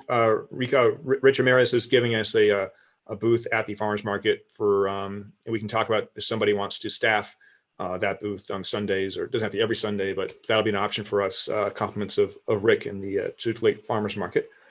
Great. And which is he's a great guy, And also Lisa is still going to be helping us with it. She's just not going to be building content the way she was before, but she's going to still be helping us with outreach. And Nick, I have you heard you right. You said you don't want to do any social media at all. So it means cutting out Instagram and cutting out all Facebook. Is that what I don't see a value in paying for it. If we can, I'm certainly happy to entertain the idea of maybe that's something Jake could manage. I think that, social media is in the wheelhouse of the kiddos these days, I hear, Jake. So if that would be something you might want to manage for us, and essentially what it's going to be is, you'll, committee heads will want to give you information. You run whatever the post would be past Colby, and then he approves it, and then you post. If that's something you'd be interested in, it was definitely something that I thought would be perfect for you, and something that might be fun for you to do as well. So that was an idea that I had. And yeah, but either way, just kind of handling it internally. I don't see the value in spending money on it. That's my thing. So, I think that's, that would be, again, I'm running the whole committee by myself pretty much right now. It's me and Catherine. So, Catherine's not really, I don't even believe she's a chair on the committee. I think she's just there with me. So, but she has her hand raised. Her hand must be so hard. Oh, she is. So yeah, come in. Catherine, you're more than welcome to share in on this. I would love to. Yeah, obviously I am not a chair of the committee. That would put me as a chair or co-chair on 3 committees, and that's probably not healthy. Right. But I guess I was a little confused. I still don't entirely understand the situation, but if we provide content, is Lisa still able to post it to our social media? So it's not necessarily that we're paying someone to create content for social media, but if we were to produce content that was postable to social media, can we still get it posted? Or yes, she would still post. She is, to cut back on her hours and the costs. The building of the content is timely, and it's time consuming and expensive. So yeah, okay. So she would go to me and Lisa is on the call. She is listening, and she did answer yes, that she can still post. And it might be awesome. to have her in on this conversation. I hate to put her on the spot, but since we're all here and you want to have a conversation about social media and the newsletter, it is best to be clear as to how we're going to go forward with this. So yeah, I mean, I think it's on us as the board to be producing this content. You know, I'm grateful that Lisa has done it in the past, but you know, I know a lot of people on the board put in a lot of time, but I think this is our job. This is what we do as board members.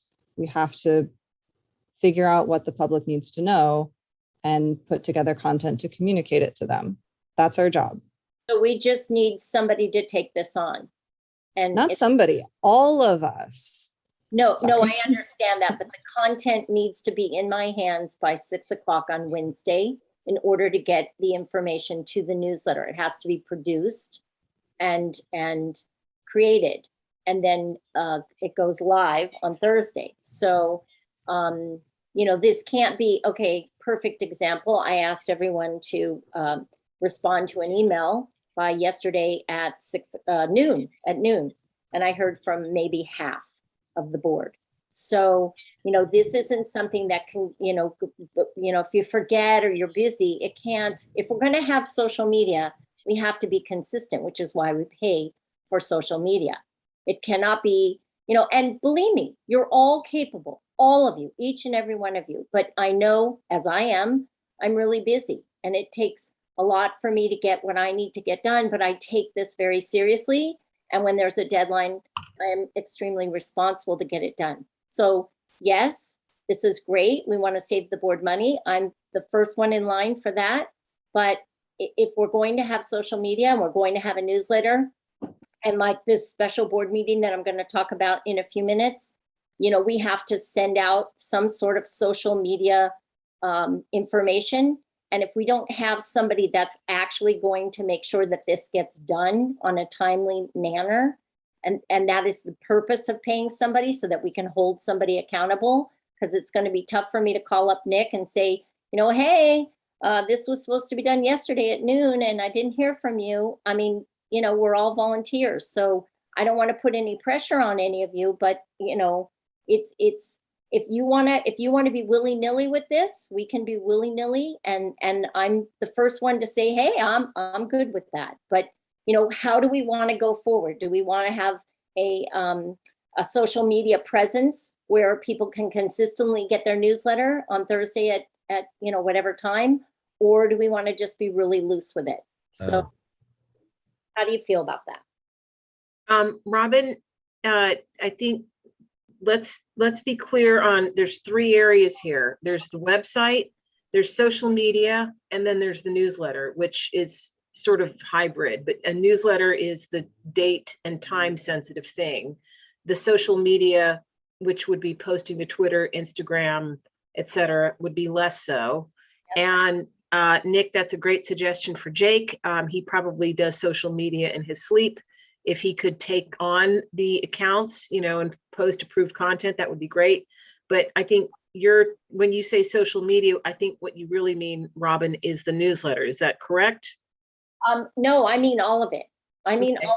All of it needs to be, you know, when I get a information from somebody and it's time sensitive and it has to go out on social media, it has to be done right away. And, you know, like I said, I reach out to people and I don't always hear back. When I reach out to our social media person and the person who handles the newsletter, I know that it is going to be done immediately and very timely. So, you know, my question to you as the board, how do you want to go forward with this? Are you comfortable with things not being timely?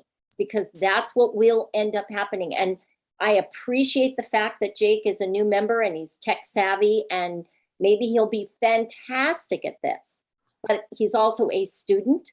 He's got a, you know, full-time with school and activities that I'm sure he's busy with. And we cannot put that burden on him unless this is something he absolutely wants to take on and is willing to do. So, you know, it's all open for discussion. I'm not saying we have to go one way or the other. I just want to make sure that you guys understand that when you pay somebody, now we have somebody to have accountability. And when we're doing it as a volunteer, then you can say to me, I'm so sorry, my daughter was sick. I got to stay home today. I don't have time to get on the computer. So, how do you want to work this? There's also the issue, as Tess said, there's three things: the website, the newsletter, and the social media. Well, the newsletter, of course, has an absolute deadline. Social media is more what I would call on the spot of the moment. However, for Jake to be posting anything, I want to know, is there a process for any contents that's being created that who is it only going to be approved by Colby, who then sends it to Jake? No. And another thing I want to point out is our social media gal has for many years been on a neighborhood council. She's chaired. She understands the process of the neighborhood council. So many times she says to me, oh, Robin, that's not appropriate. You can't do that. And she'll say, this is a better way to like taking an issue, take on SB 9 and 10. She might say to me, you cannot have a view because you're a neighborhood council unless you all agree to take a view. So she holds me accountable many, many, many times. So, it's not a willy-nilly thing. We do pay somebody to really keep us in line and appropriate for the public. And it's, I think, really important that if you're going to take this on, which again, if that's what you want to do, let's understand what we want to take on here. My only gripe has always been about social media. I don't care about it. I think it's silly, and I don't want to pay for it. I have no problem with the newsletter. It's something apparently we have a fiduciary responsibility to do and to put out. And I have no problem with her doing that.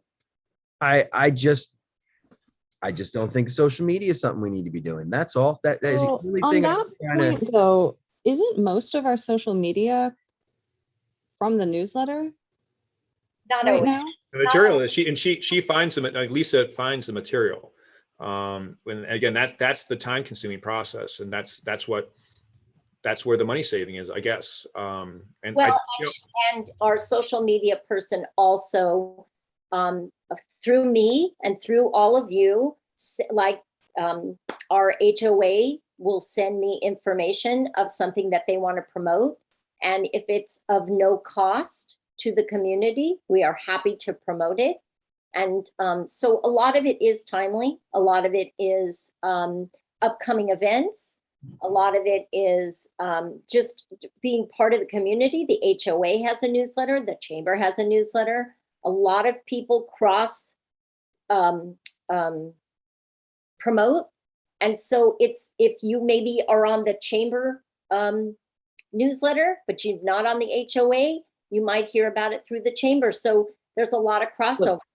I love this is a great discussion, but this is literally having an outreach meeting in the middle of our meeting.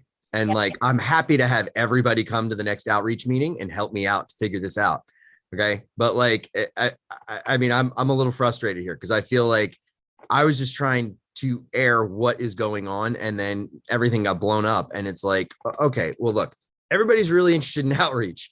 Come to the outreach meeting and give me a hand, because obviously I'm not doing a very good job. If she's ready to quit, we still need her and everything's kind of up on fire. So what I would really like to do is figure out exactly what is absolutely needed and do that.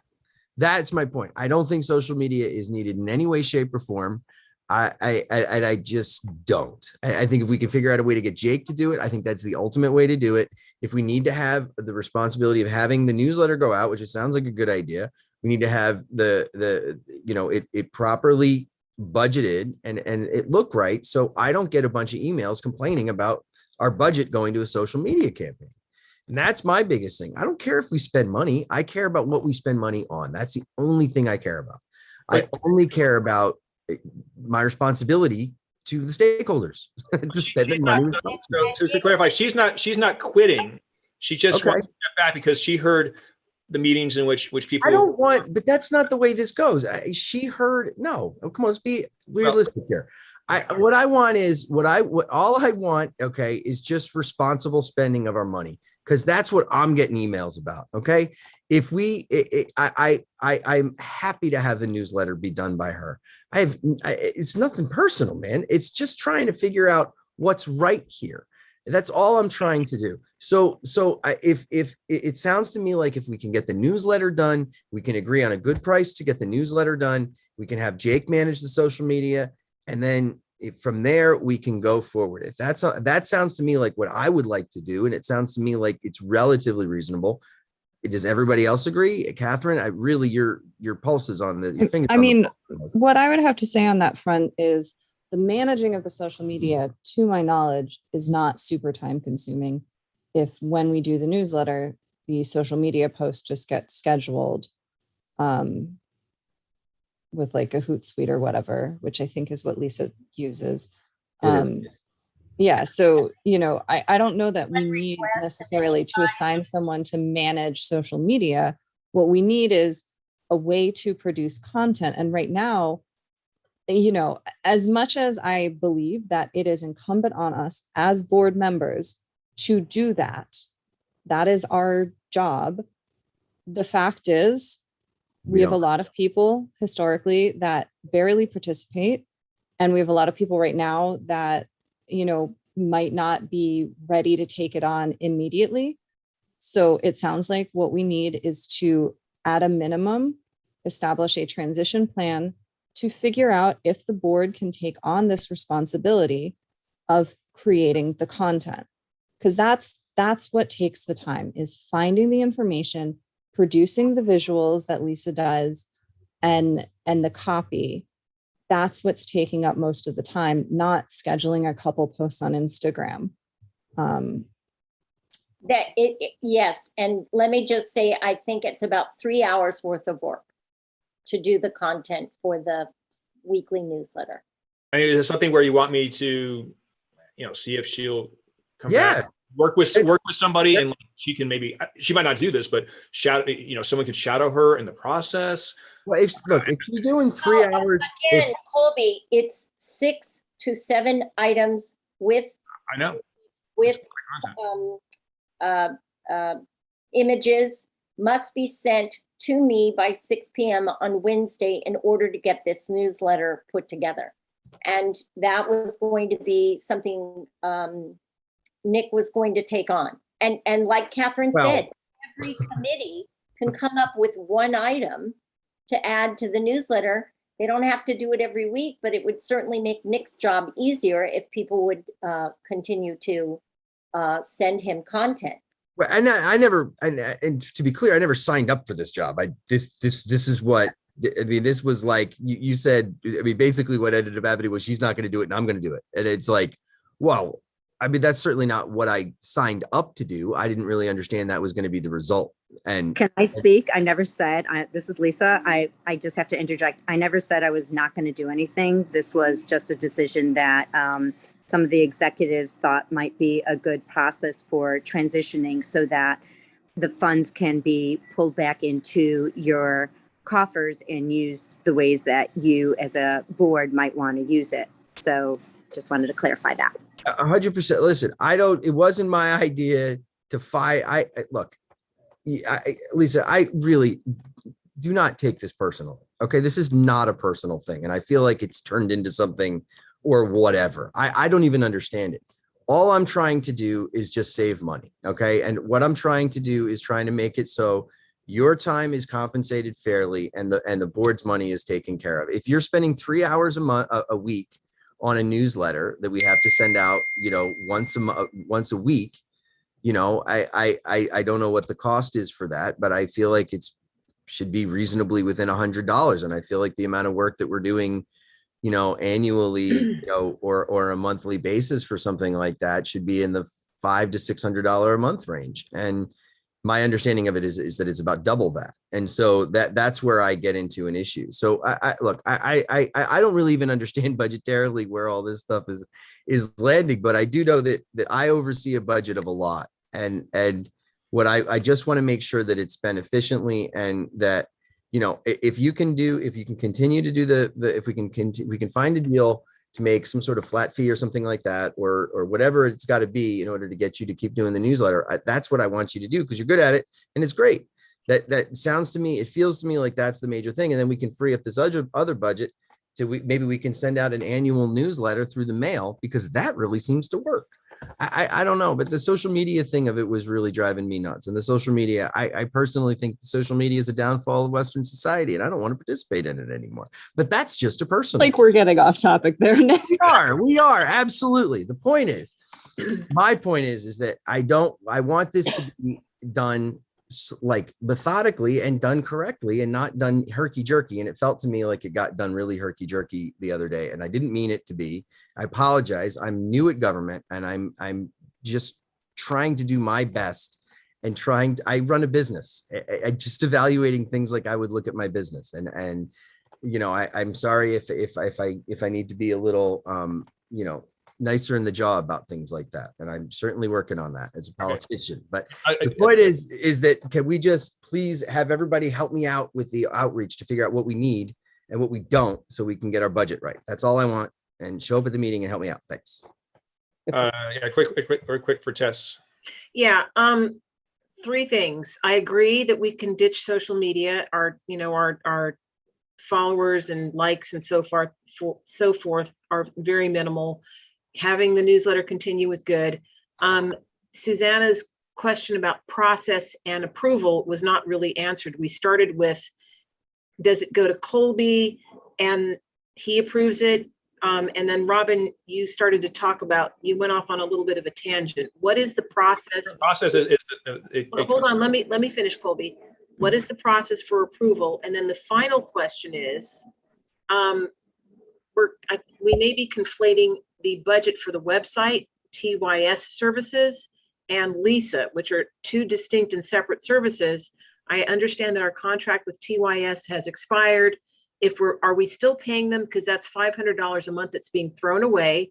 And if it is, we need to get it back if they're not performing services. That's not good. And that is, I think, where the money can be saved, because what they're charging us for and what we're getting does not please me in the slightest. So can you please explain the process of approval for content? Yeah, it's very simple. It goes to Robin and then it goes to me. And then I give Lisa I haven't given Lisa the final approval to post everything, social media and of course the newsletter. So essentially you approve it, Colby, yes? As a president, I'm ultimately responsible for what happens on the board. Okay. All right, got it. Arthur, can you speak to whether we've been paying TYS? Because at least from the last few MER that I remember, payment to TYS hasn't been listed. I don't think we've paid them recently. September budget, we only spent $400 or $500, so we're doing great. This goes back to our last president, and he may have a institutional knowledge on TYS. But apparently, when we first started working with TYS, we obviously had a contract of some kind that maybe included certain things. And I believe Colby did send it out to everyone. Everybody had a chance to look at it. I know Nick got it. I have a copy here. Yeah, so, that is our contract. Now, whether we utilize them to the nth degree of what they agreed to do for us, that is to be seen, because each month is different. But I think this is a great opportunity for Nick and his committee to sit down with TYS and have a conversation and see how he can go forward with TYS. And I mean, we've already. Let me step in here and say when Nick and I discussed this, and we, before my administration, the board had been paying $500 a month for a flat fee for, essentially, you might say, I can't say unlimited, but a carte blanche agreement with TYS to do maintenance and updates as we saw fit. Nick and I agreed that the better way to go through with this would be to get under this $500 a month budget, to get the website up and running to get the kinks out of it. And there's been ongoing kinks. I mentioned these earlier in the meeting. I can go through them again. And that's what I've been asking them to fix. And there's been another detail, Arthur, you can fill us in. TYS they weren't being paid. I found out when I stepped into the role of president, there was a payment, or the payments were hung up for a whole year. Not at our fault, I believe, but through the city's situation. And that, I think, slowed down some response time. Arthur, are they still being, did that payment go through for last year? And that was in arrears? So the issue was that vendors need to have certain forms filed with the city, and I think this particular one was a business tax form. And so the city was essentially holding payments. Let me go back and check just to be sure, and then I'll email you guys, the status of that. And if it's not, I mean, I guess we're just going to move on, but as I mentioned, Studio City's website, which I actually enjoyed going to it earlier today. And that's done by an approved vendor, Gibson. The email's out. The email's out. I'm done with TYS. I'm gonna see if we can. So I'm saying that there are other options, and that are approved vendors for the city, and one of them just came up at this meeting, so that's a possibility too. I don't know why I haven't received response from my requests, my 2 requests from last week to do a relatively simple adjustment to the website. Maybe they haven't been paid for their previous work. That's something. Colby, that may very well be true. This could be part of the problem, whether their payment is hung up or not. But the contract expired in December 2020. And I mean, if we could just find out what's going on, have they been paid, up until when? And I assume that you received the list of bug website and corrections from September 9th, which I'd be happy to send you again. You have that as well. But I sent it through. I got this isn't an issue of non-payment. If you have a vendor that doesn't have an issue of non-payment, they'll tell you that because they want to get paid. This is an issue of inaction on their part. I don't know what their deal is, but we've sent stuff for a month and a half to these people, and I haven't seen any action on anything we've been sending in. And I got 9,000 irons in the fire, and half the time I forget. My God, I mean, this is like. I don't even know how to get somebody on the phone at this point. So let me call over there and see what's going on. And we'll get resolved this right now at this meeting. So great. Well, my bottom line is let's not be throwing $500 a month away for service we're not getting. And if you could update us, that would be great, Colby. Thank you. Nice, Tess. Okay. Take a look at Google Sites, but again, that will require the council to do it themselves. No, we're not. There's too much content and there's too much stuff, and I just don't trust that process to a single person, because I've built enough websites to know that's just not, because something happens to that person, then you just want that in a vendor's hands. So right. And that would be my. Yeah. Okay. Any other thoughts on this? That anything new shared we haven't talked about? I see Jonathan. Yes. I'm watching and I'm just listening to everyone, and Nick is absolutely right. You just had his committee meeting. You all should have gone to his committee. I'll try to go to Nick's next committee, because all these details should be spoken there. If this is a summary period. So Nick's correct, and you should all be listening. I said earlier, the board members need an updated annual budget line by line. You're guessing as to how much money and what's being paid. That's the reason I keep saying this over and over again. So you all need to have an updated annual budget to see what's been paid per month on one sheet of paper, what was budgeted, and what the line items are, who are the vendors. It's important. And also I'd like to say, I worked in marketing most of my life. Know your customer. It's important in government too. When we look at government, when we look at our neighborhood council, we're not looking to have a social evening. We're not looking at social media so much. What we're looking for is newsletters, summaries, warm feelings of community. That's not so much social media. Those are newsletters and a website. And there's something else I wanted to say here is just like government focuses on who their customer is. If you look at the Republican and the Democratic Party, they know their votes come from the retirees. And it would make a lot of sense to increase the followers of the neighborhood council by putting a part of your newsletter and your website aimed at senior citizens, because those are the people that are going to pay attention and get more involved. Whereas younger people are really busy, but that's just a fact of life. So it's something to think about. And I think this kind of stuff belongs in Nick's committee meeting. But again, back to that budget thing, people need to look at what's going on. Thank you. Thanks, John. And that's a really great point, because I'm sitting here thinking, one budget might not actually be the thing. My understanding of it is that outreach spends about half the budget, but I've never actually seen that on paper. It's a really good point. So I mean, Lisa might be getting paid a completely reasonable amount of money, and I don't know, because I just looked at $15,000 and did the math in my head and figured that's what she's getting paid. But that clearly is not what the deal is. So if we could get a little bit more itemized on that. Arthur, did we get that and I just didn't see it? Or it just feels to me like we do that thing at the end of the month and it's like there's these big graphs. I don't know what those things are going towards, but I'm sure it's itemized in there. But yeah, I will be going over an itemized update to the budget at the next executive meeting.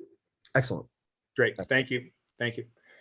I see here also, I see still under outreach, I see homeless update and the Care Plus cleanups. Back to Nick. Yeah. Keep it real brief. Real brief. We are staying there. I did do a 311 for the mattress that's under the 134 and nothing happened. I don't think Mehmet is still here. I will follow up with him. And if you guys could all send in 311s about that mattress, I do not want that starting again. Other than that, Care Plus teams continued to help. I think a lot of this had to do with CD2 and CD4 didn't have all that much to do with it, but hey, it got done. So there we are. Great. And then, I see again, last thing here is that, you agree that, there's a general thing and all, you can say it too, but all board members should be on some sort of committee. Oh yeah, absolutely. And this is really, listen, guys, I don't have to tell you who you are if you're not on one committee, but there are several of us who are on all the committees or 2 committees or 3 committees it's trying when, some of us are doing all the homework. And so I don't want to, I'm not going to call anybody specifically out. I don't need to, but please get involved if you're not. And if you're not able to get involved and if you're not able to help, consider what you're doing, just because it's nothing personal. Some of us are juggling a lot of stuff here and it would be really helpful to have some help. So that's what I have to say about that. Okay, well, back to Tess and then a real quick one for Jonathan. We did a huge neighborhood cleanup a week and a half ago. Thank you, Nick, for coming out and putting your small child to work. I'd love to see some of those. I think you sent me some of those photos. So I sent you all of them. Yeah. Okay, good. If you didn't get 30 of them, let me know because I sent you. Those are going into our bulletin. Thank you very much again. Mm-hmm. Okay, Jonathan. On this thing about board members having being asked to participate, it needs to say it at all times. It seems to me that there are board members that I've only seen once to vote initially who the officers were, and they've never contributed a single thing. And it needs to be in the bylaws, and you need to get rid of these people because it's just wasteful. They're not producing anything, but they're actually dead weight on the organization. But it needs to say that you have to add to that line at all times. Otherwise, these people will join a committee, drop off and say they met the requirement. Thank you. Thank you. Okay, we're going to move on to Environmental Affairs Committee. I see it. Hold on, I have a hand raised. Victoria, was this So about the very end of the previous section? No, Victoria is from Food and Water Watch. She's here to talk about our motion for environmental. All right, so go ahead. Yes. Unless Vicky, you've got something to say about people being on committees. No, I just wanted to say just a couple sentences and let you take over. Yeah, if you could give me just a moment to get the motion opened before we, well, I guess, hang on one moment. Very quickly for the rest of our committee report, the first thing on our bullet point list is inviting stakeholders or committee member or board members to join the environmental committee. We'd love to have more people get involved. We're also looking for a neighborhood council sustainability alliance rep for the GTLNC, and you do not have to be a board member. You can be a stakeholder to be our NCSA rep. And then keep an eye out on the newsletter. We're putting together a series for LA trips without a car, how to get around LA using the public transit options that are available to you. So you don't have to get in your own car to get places. That being said, motion C on the agenda tonight, I will let Vicky give a very brief background, and then I will do a first and second. But motion C is to approve a letter of action requesting the city of LA implement specific policies as part of a just transition to 100% clean energy by 2035. And I'll hand it over to Vicky to give a little bit of background. Yes, just very briefly, and thank you again for having me at your committee meeting and for the discussion and for putting this letter before us this evening. On September 1st, the Los Angeles City Council voted unanimously to get LADWP to go to 100% clean energy by 2035 based on the LA 100 renewable energy study. So what this letter is saying is that, hey, there are a lot of ways that we could get there. We want to get there in the most cost-effective and the most environmentally friendly way. For instance, no renewable energy credits, so we can get rid of those nasty in-basin gas power plants and really have clean energy in our community. And most important is that second bullet point there, where it talks about community energy initiatives, energy and efficiency, rooftop solar, battery storage. These are the kind of things that mean that we would have a robust renewable energy within our community, clean up our pollution, be the most cost effective, create clean energy jobs. This is the way forward. So I hope you'll approve this letter this evening. All right, thank you for that background. So on motion C to approve the letter of action, do we have a first?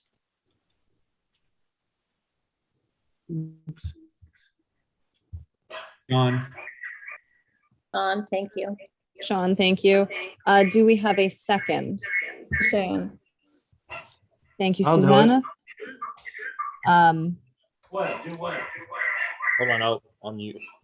And Okay, thank Catherine, you. I'll join you next meeting. Oh, awesome. That would be wonderful. Thank you so much. I have some I think ideas. as someone with garden club background, I think you'd be a real asset to us. So thank you. Was everybody able to take a look at the letter? I think Vicky gave a really good summary of what it's asking for, but the idea is basically to do much more active work to make the energy clean rather than simply paying for other places to produce clean energy, actually trying to make ourselves cleaner locally. I have a question, Catherine. Mm-hmm. So what is the difference between this and you've called it an EAC motion versus a community impact statement? What is an EAC?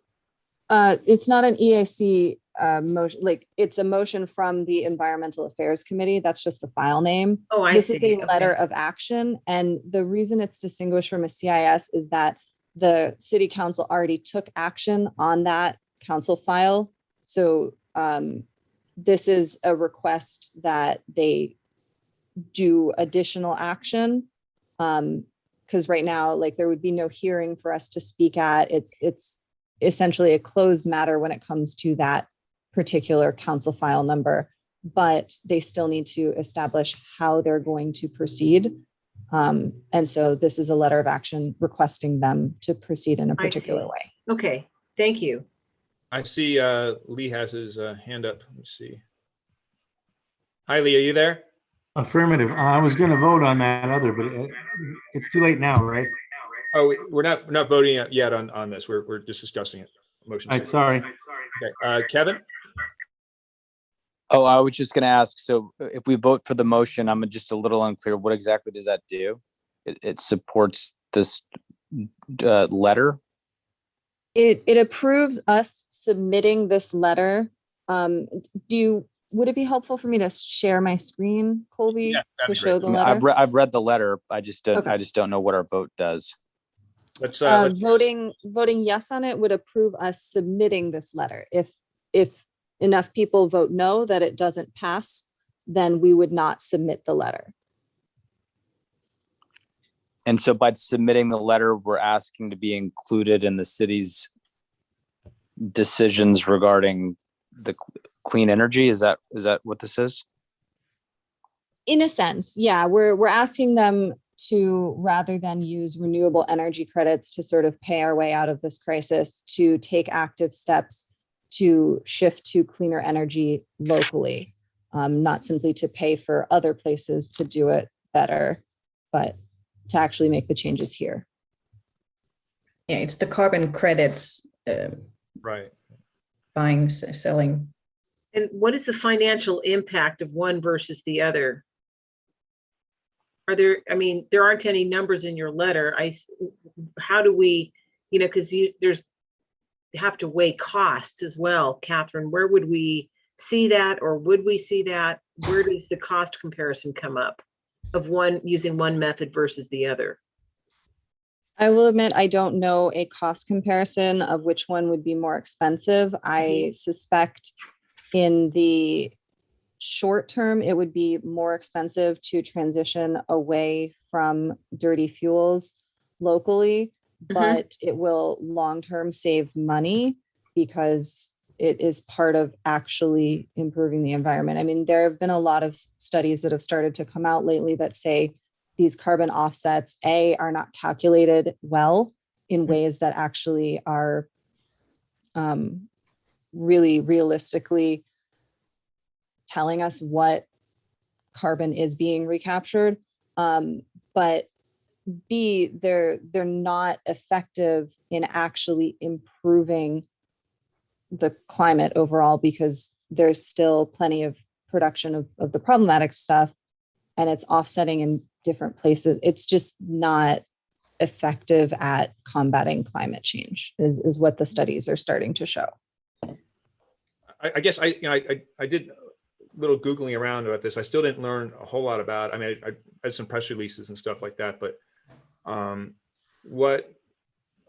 where would you do your research? Like, for instance, like if we want to look at more than the letter, is there a clearinghouse for definitive information on this? Because I get different things. I don't know that there is a clearinghouse for definitive information on anything anymore. But I mean, I don't know that I can point to a particular source. And Vicky, I don't know if you know of a resource that would speak to this particular issue. I actually absolutely love the Volts articles. They are tremendous. It's David Roberts. They have an awful lot of information about the cost effectiveness of local solar and local resilience. But I'll also tell you, in our particular situation, what LADWP is doing right now is partnering with High Deal. High Deal, one of the leaders of High Deal is Sempra Gas. And so what LADWP is pushing right now is something extremely expensive, not cost effective, not environmentally friendly, and that's to keep all their gas plants open and run them on green hydrogen.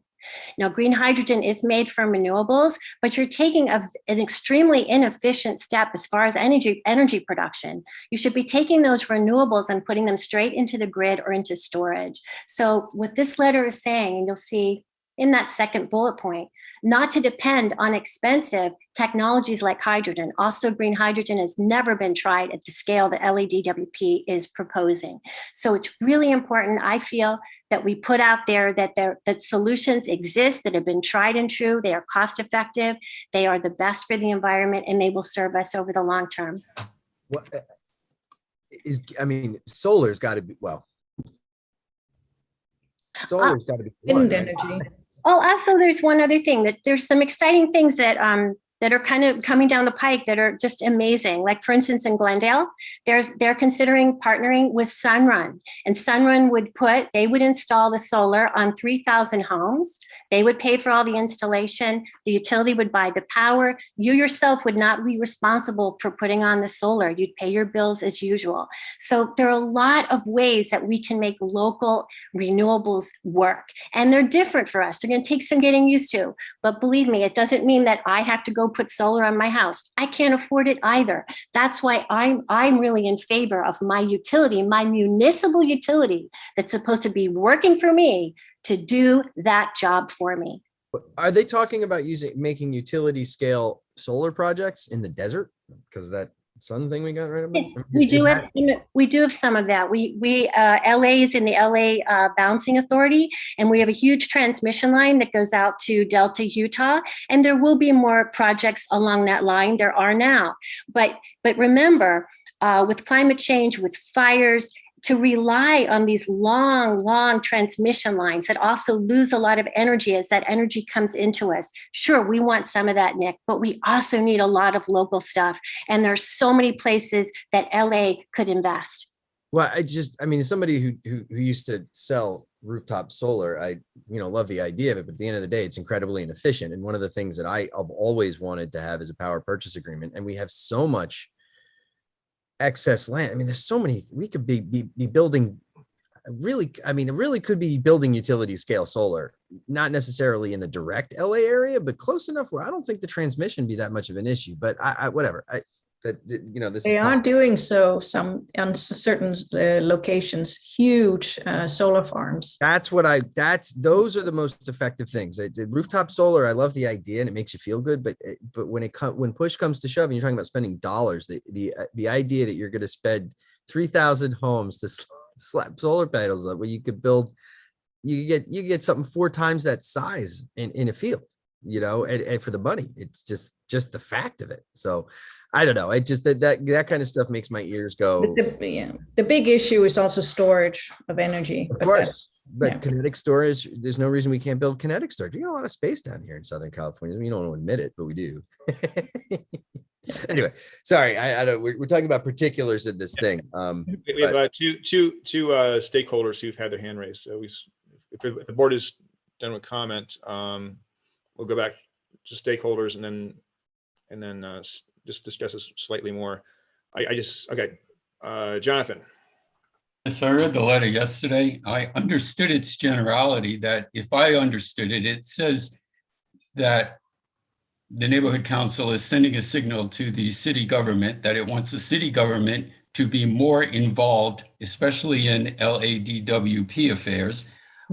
Here's what I found with the letter. Whoever the author is, I thank you for writing the letter. Generally, I support it, but it didn't feel so clear in what I just said. It just seems to me it has to be simpler and more clearly stated. But on the second paragraph, it says home retrofits. It probably should say structural retrofits, so that it applies to office buildings, that it applies to multifamily homes, etc. On the third paragraph, it says it includes tenant protections from displacement. I don't know any tenants that get displaced because they don't pay their electrical bills. And I don't know what it's doing in this letter having to do. In other words, the neighborhood council doesn't need to go into areas like that unless we're talking about tenant affairs, meaning tenant at apartment buildings.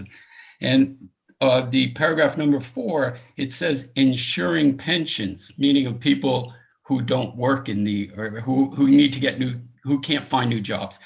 Again, I just don't know if the neighborhood council should be sending letters that are so broad. It should be focused on what you're talking about, which is energy, which is a good subject. So ensuring pensions, tenant protections from displacement, they're kind of weird for me, and maybe I just don't understand the issue. Thank you. Thanks, Jonathan.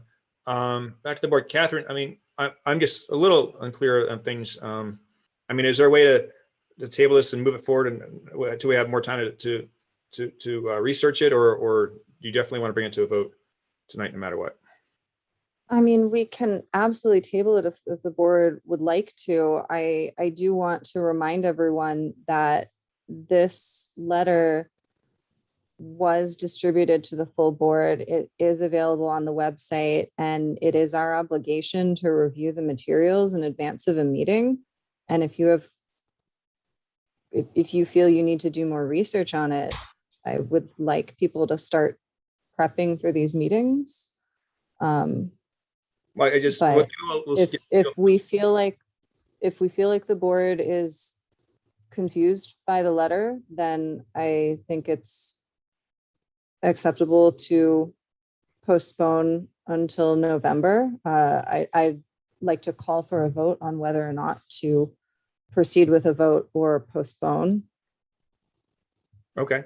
I mean, we were sitting there talking about specifics and very specific, but these are very specific things that the LADWP are going to make decisions on whether or not we say we want them to do this, that, or the other thing, right? So like, we're never going to be able to say that, oh, we want utility scale solar, right? And I don't even know why I brought it up, honestly. But it's that kind of stuff. What we're really, I think at the end of the day, Catherine, please correct me if I'm wrong, what we're saying is that we're in favor of them doing this at the end of the day. We're in the favor of them, and how that's going to shake out specifically is not necessarily what was going to be solved by this board or anybody on it. That's going to be all done by somebody else. But what we're saying is that we are in favor of getting renewable energy as 100% of our docket by 2035. Is that correct?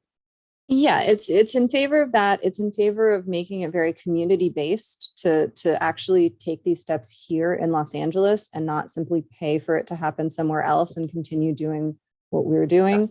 It's also about, and to Jonathan's point, it's also about doing this in a just way and knowing that some of this stuff will cost more in the short term, and making sure that we have initiatives that ensure people who are lower income, have a level of stabilization and protection in their billing so that they do not have issues as this transition happens, if there are changes in costs in the short term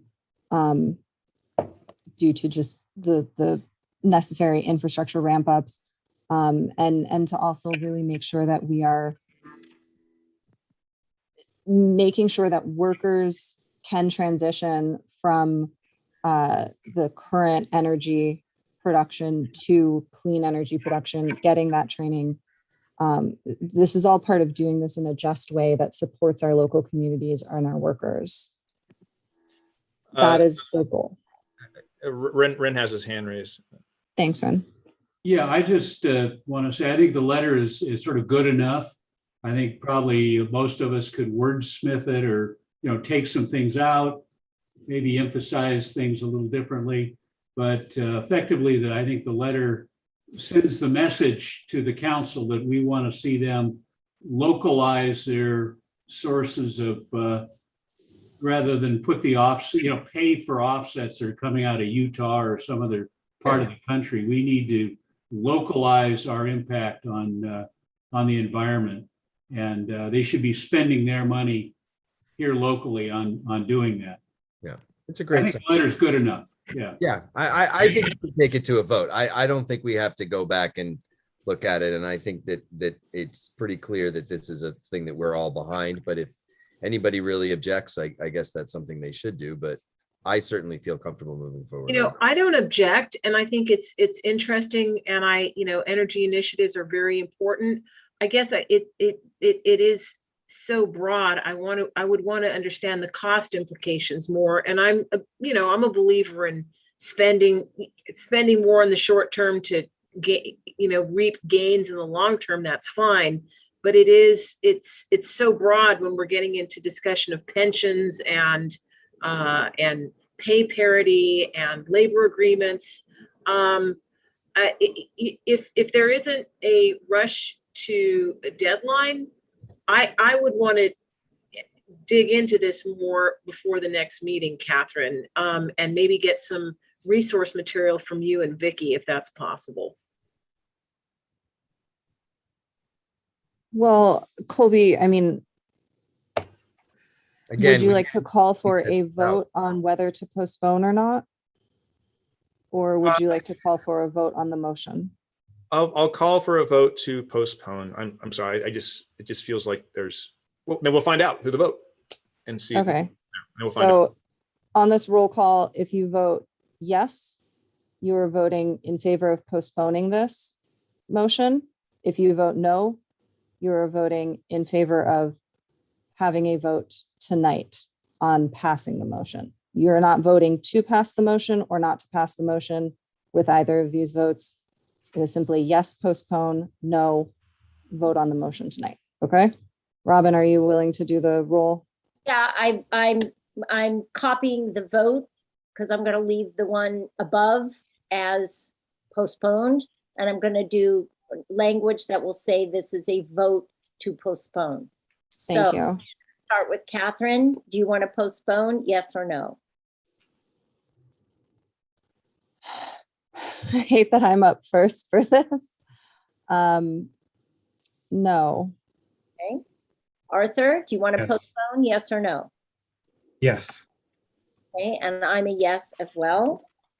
Ren, do you want to postpone? Yes or no? No. Fred, yes or no? Yes. Matt, yes or no? No. Wait, yeah, no, I don't want to postpone, sorry, no.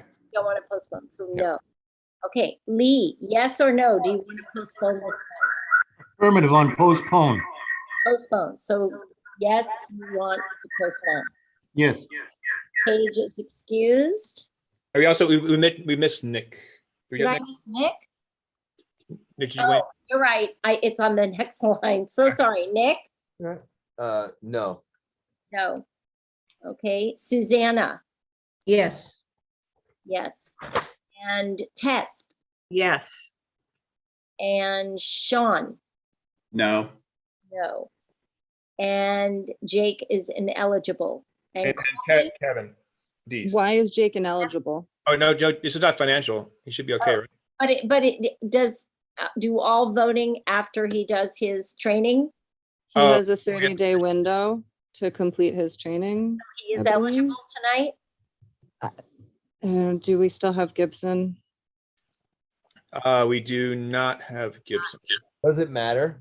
Well, let's just see if it does matter. Let's just do the votes and see if that's Kevin, yes to postpone or no to postpone?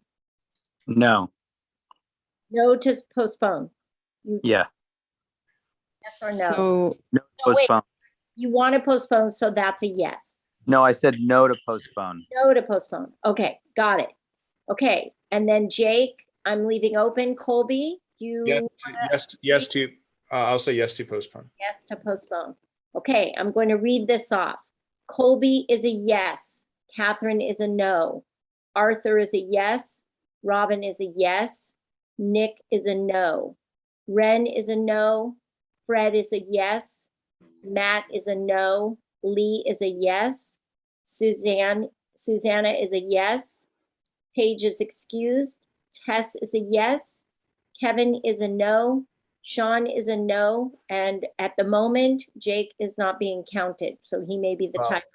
He is the tiebreaker. So.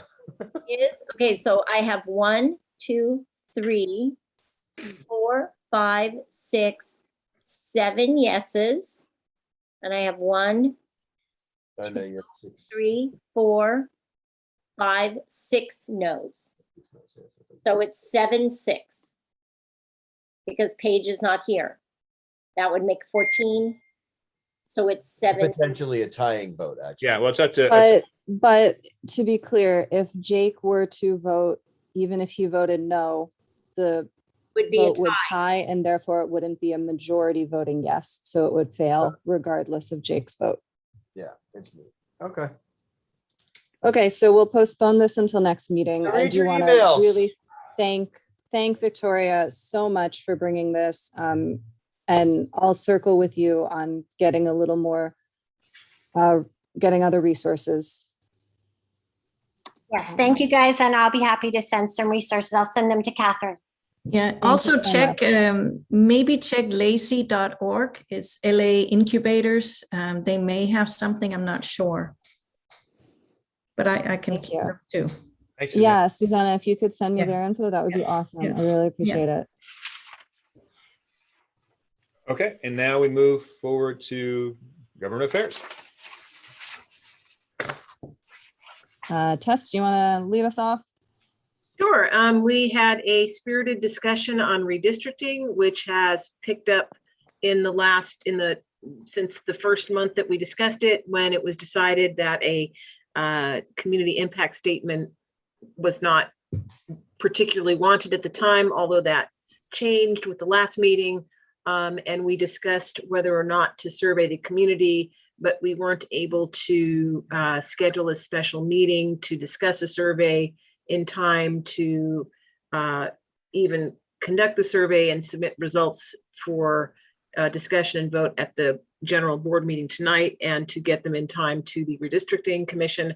I believe it's still possible to submit a public comment, but as of today, I just received an announcement about state redistricting vis-a-vis the city council redistricting. Let's see. So one of the latest updates that I have is there's been so much public comment that the maps are, well, I can forward anybody more information about that they would like. But the fact is that the Voting Rights Act is protecting some of the minority districts. They typically want to change the coastal districts, but the Valley will end up having more Latino districts, and our county has to lose one congressional district. So there's a lot of interaction between that and the city redistricting. If anybody would like more information, I'm happy to provide it. And that would conclude my report. Thank you, Tess. Any comments? I have Lee. Oh, Lee had your hand raised. Oh, sorry. Someone else has their hand raised. Oh, Ren? Yes. Just a question. You said the county has to be one congressional district. I don't think that's. No. It will lose one congressional district. Okay, I understand. Thank you.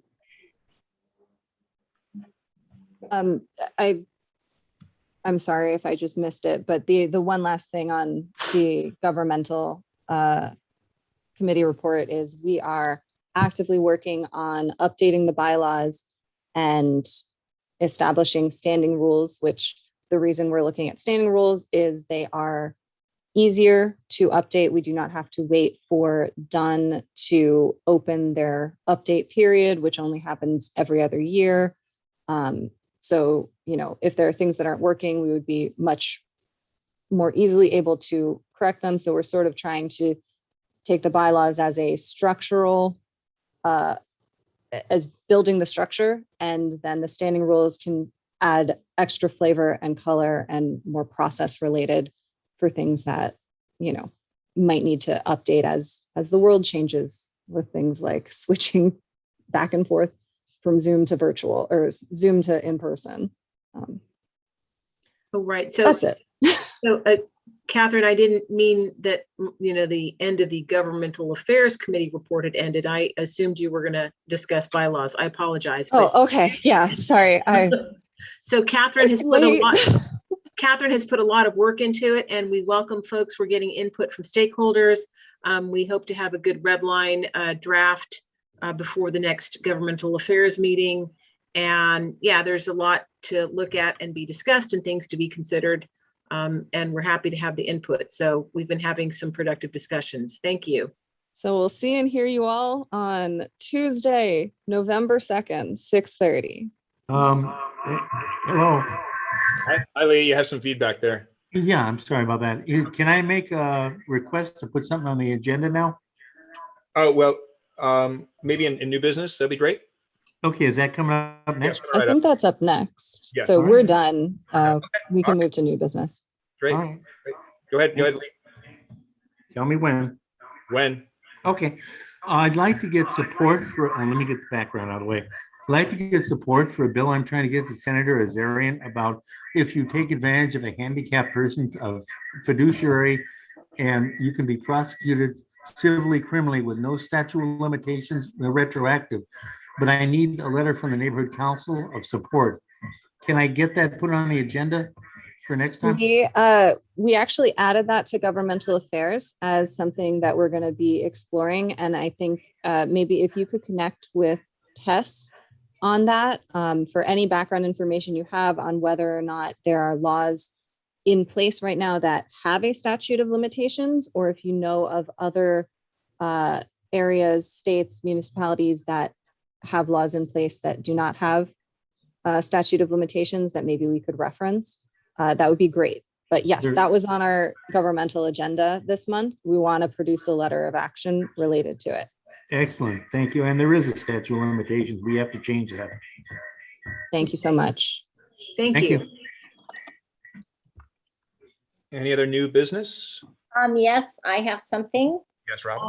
I sent an email to everyone to respond to me by yesterday at noon. I heard from most of you. There are 4 people I still need to get a response. It's in regards to the MIG workshop for the streetscape plan survey that you all hopefully have done. And what this meeting will be is a 1-hour workshop with MIG in regards to how the community feels about what they would like to see on Riverside Drive / Lancashire, because I believe they're going to start with Riverside and then move to Lancashire. The city has not done any upgrades to the east end of the valley in the last, it's a great many years, 25, 40 years.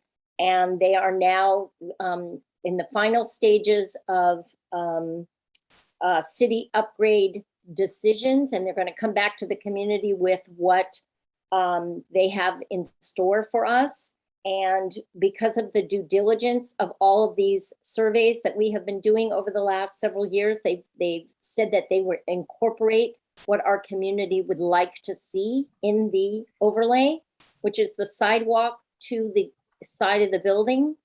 And they will start with the first 4 blocks on Riverside Drive.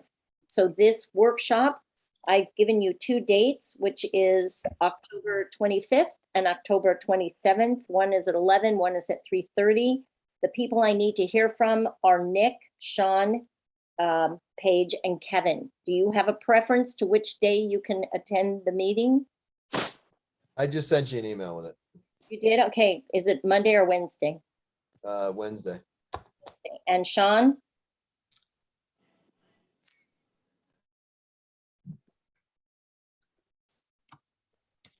Sorry, the reason I haven't been able to respond is both of these times for me, I'm actually working and I'm trying to get the time off. I just started with the company, so I've been training quite a bit. So as soon as No worries. No Okay. worries. Just needed to hear back. And Kevin, do you have a preference to Monday or Wednesday or both? Can you repeat those dates one more time, please? One is the 25th. I believe Monday, one is at 11, and the other one is the 27th, which is Wednesday. One is 3:30 and one is at 11. I have to go back and look at the email. Does anybody know offhand which one is the 11 o'clock time? Yes, I do. The 11 o'clock one is Monday the is Wednesday, the October 27th.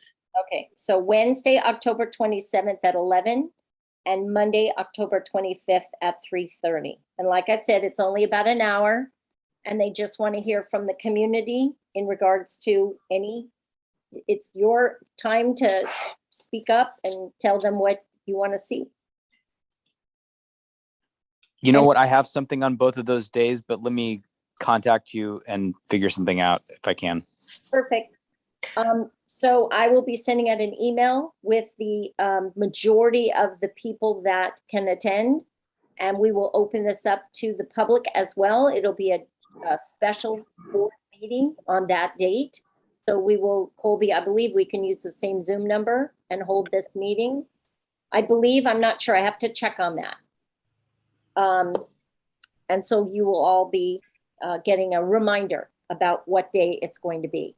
And if Robin, I asked you some questions and thank you for responding, but what is MIG? Is it a private company? Is it a government agency? And what is its relationship to Streetscape? Private company. Ren, do you know who MIG is? At the MIG are the 3 names of the people that created this company, but they are working together to. Yeah, it's a consulting firm. It's a fairly large one, and frankly, I've forgotten what MIG stands for. Well, the But it's The a last names of the consulting founders. firm. They've done a lot of work related to what we're asking for. I think you'd probably look them up, on the web and find them. So are they a partner with Streetscape? Because it sounds like what they're doing is overlapping with the Streetscape survey. So I just trying to understand the distinction. They're directly involved with the survey. In other words, they are going to take the information from the survey and then come up with some ideas and proposals after they listen to everybody. Okay. So they've been watching the survey and the information coming in. And are we going to get the information from the survey, the Streetscape survey? I understood that the Greater Toluca Lake Neighborhood Council will get that. I believe there will be some form of Report. I think this meeting may be where we will get that information. Okay, because I know it came up at a Plum meeting and I asked if we would get the survey details. That was the meeting where Catherine was, I think there were some concerns about the level of information the survey was requesting. So yeah, I would love to see. And you can ask all of these questions. This is an open forum for you to ask whatever you want to ask. And many of the organizations in Toluca Lake have been involved. I know the Garden Club has already done theirs. The HOA will do theirs. The Chamber will do theirs. The Gtlnc will do theirs. They're talking to many organizations within the community. So if you know of another group that might want to have one of these workshops, maybe you could request that at this meeting. And the more people, the better, because the city that wants to see a lot of groups in attendance, so they know this is the voice. Whatever happens, this is the voice of the community. Mm-hmm. That's really important. Thank you. Thanks, Robin. And let's see, the East Valley YMCA had sent a request for an RPG. Just asking, does anyone have I don't think they do, but anyone have a conflict of interest? NPG, not RPG. NP, RP, I wrote RPG. I'm trying to think. Yeah, I was thinking of. Are we talking role-playing game, rocket-propelled grenade? I was actually thinking of Colin Powell's passing, and I was thinking of all that stuff earlier, and I was thinking of I don't know why Gulf War. I don't know what happened. NPG. Sorry, I was reading an article about Colin Powell when I was writing my notes here, and I thought of RPG. Anyway, yeah. So I just want to see if anyone has any conflicts of interest with East Valley YMCA. Well, I'm a YMCA member, and I attend various branches. So is that a conflict? I don't know. I'll ask Gibson. I mean, I was a member. Yeah, I would say anyone who believes they might have a conflict should reach out to Gibson and ask how to be connected with the city attorney to see whether or not it's a conflict. Because simply being a member of the Y doesn't necessarily mean you have a conflict in this case, but it's best to ask. Okay, so should we recuse ourselves in the interest of, or is that? We're not voting on anything tonight. Okay. Yeah, not right now. I'm just feeling everyone out and seeing, and if you think you might, just talk to Gibson, or you can even email me. Well, I'd rather have you talk directly to Gibson. It's just easier, and have him decide. I don't know. And he'll decide. Okay. It might be better if you have Gibson, send it out to all of us at once rather than, because I suspect there's several of us that are members. Well, they sent it to me, and on the form there's it talks about conflicts of interest, so it might be easier. Yeah, and this is specifically for their youth in government program. So it's possible that simply being a member of the Y isn't a conflict, but having a child that participates in youth in government or being someone who participates in youth in government would be a conflict. So let's just get the clarification from Gibson. Well, I think what Ren was suggesting is that just one of us should ask Gibson, and then Gibson should email all of us. So who would like to email Gibson that question? It's probably best for Colby to do. I'll talk to Gibson a lot. So I'll get a hold of Gibson, and then get a So feel the question is, do YMCA members have to recuse themselves on this item? Thank you. You get, Colby, you might go a little deeper. Not just a YMCA member, but a East Valley YMCA member. And then beyond that, if the child is participating or has in the past participated. Because I'm guilty on all charges. So, yeah. I mean, well, I was a member of the YMCA when when I was a little kid back in Connecticut, but you just got to see how deep this goes.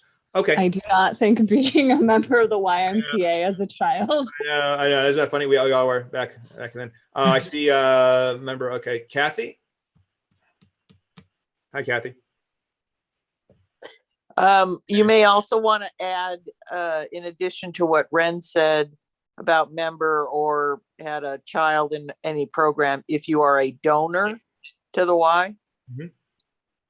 Okay, I'll clear it with Gibson and see what connections are could be an issue. So are we done? Brandon. Sorry, I thought I was muted.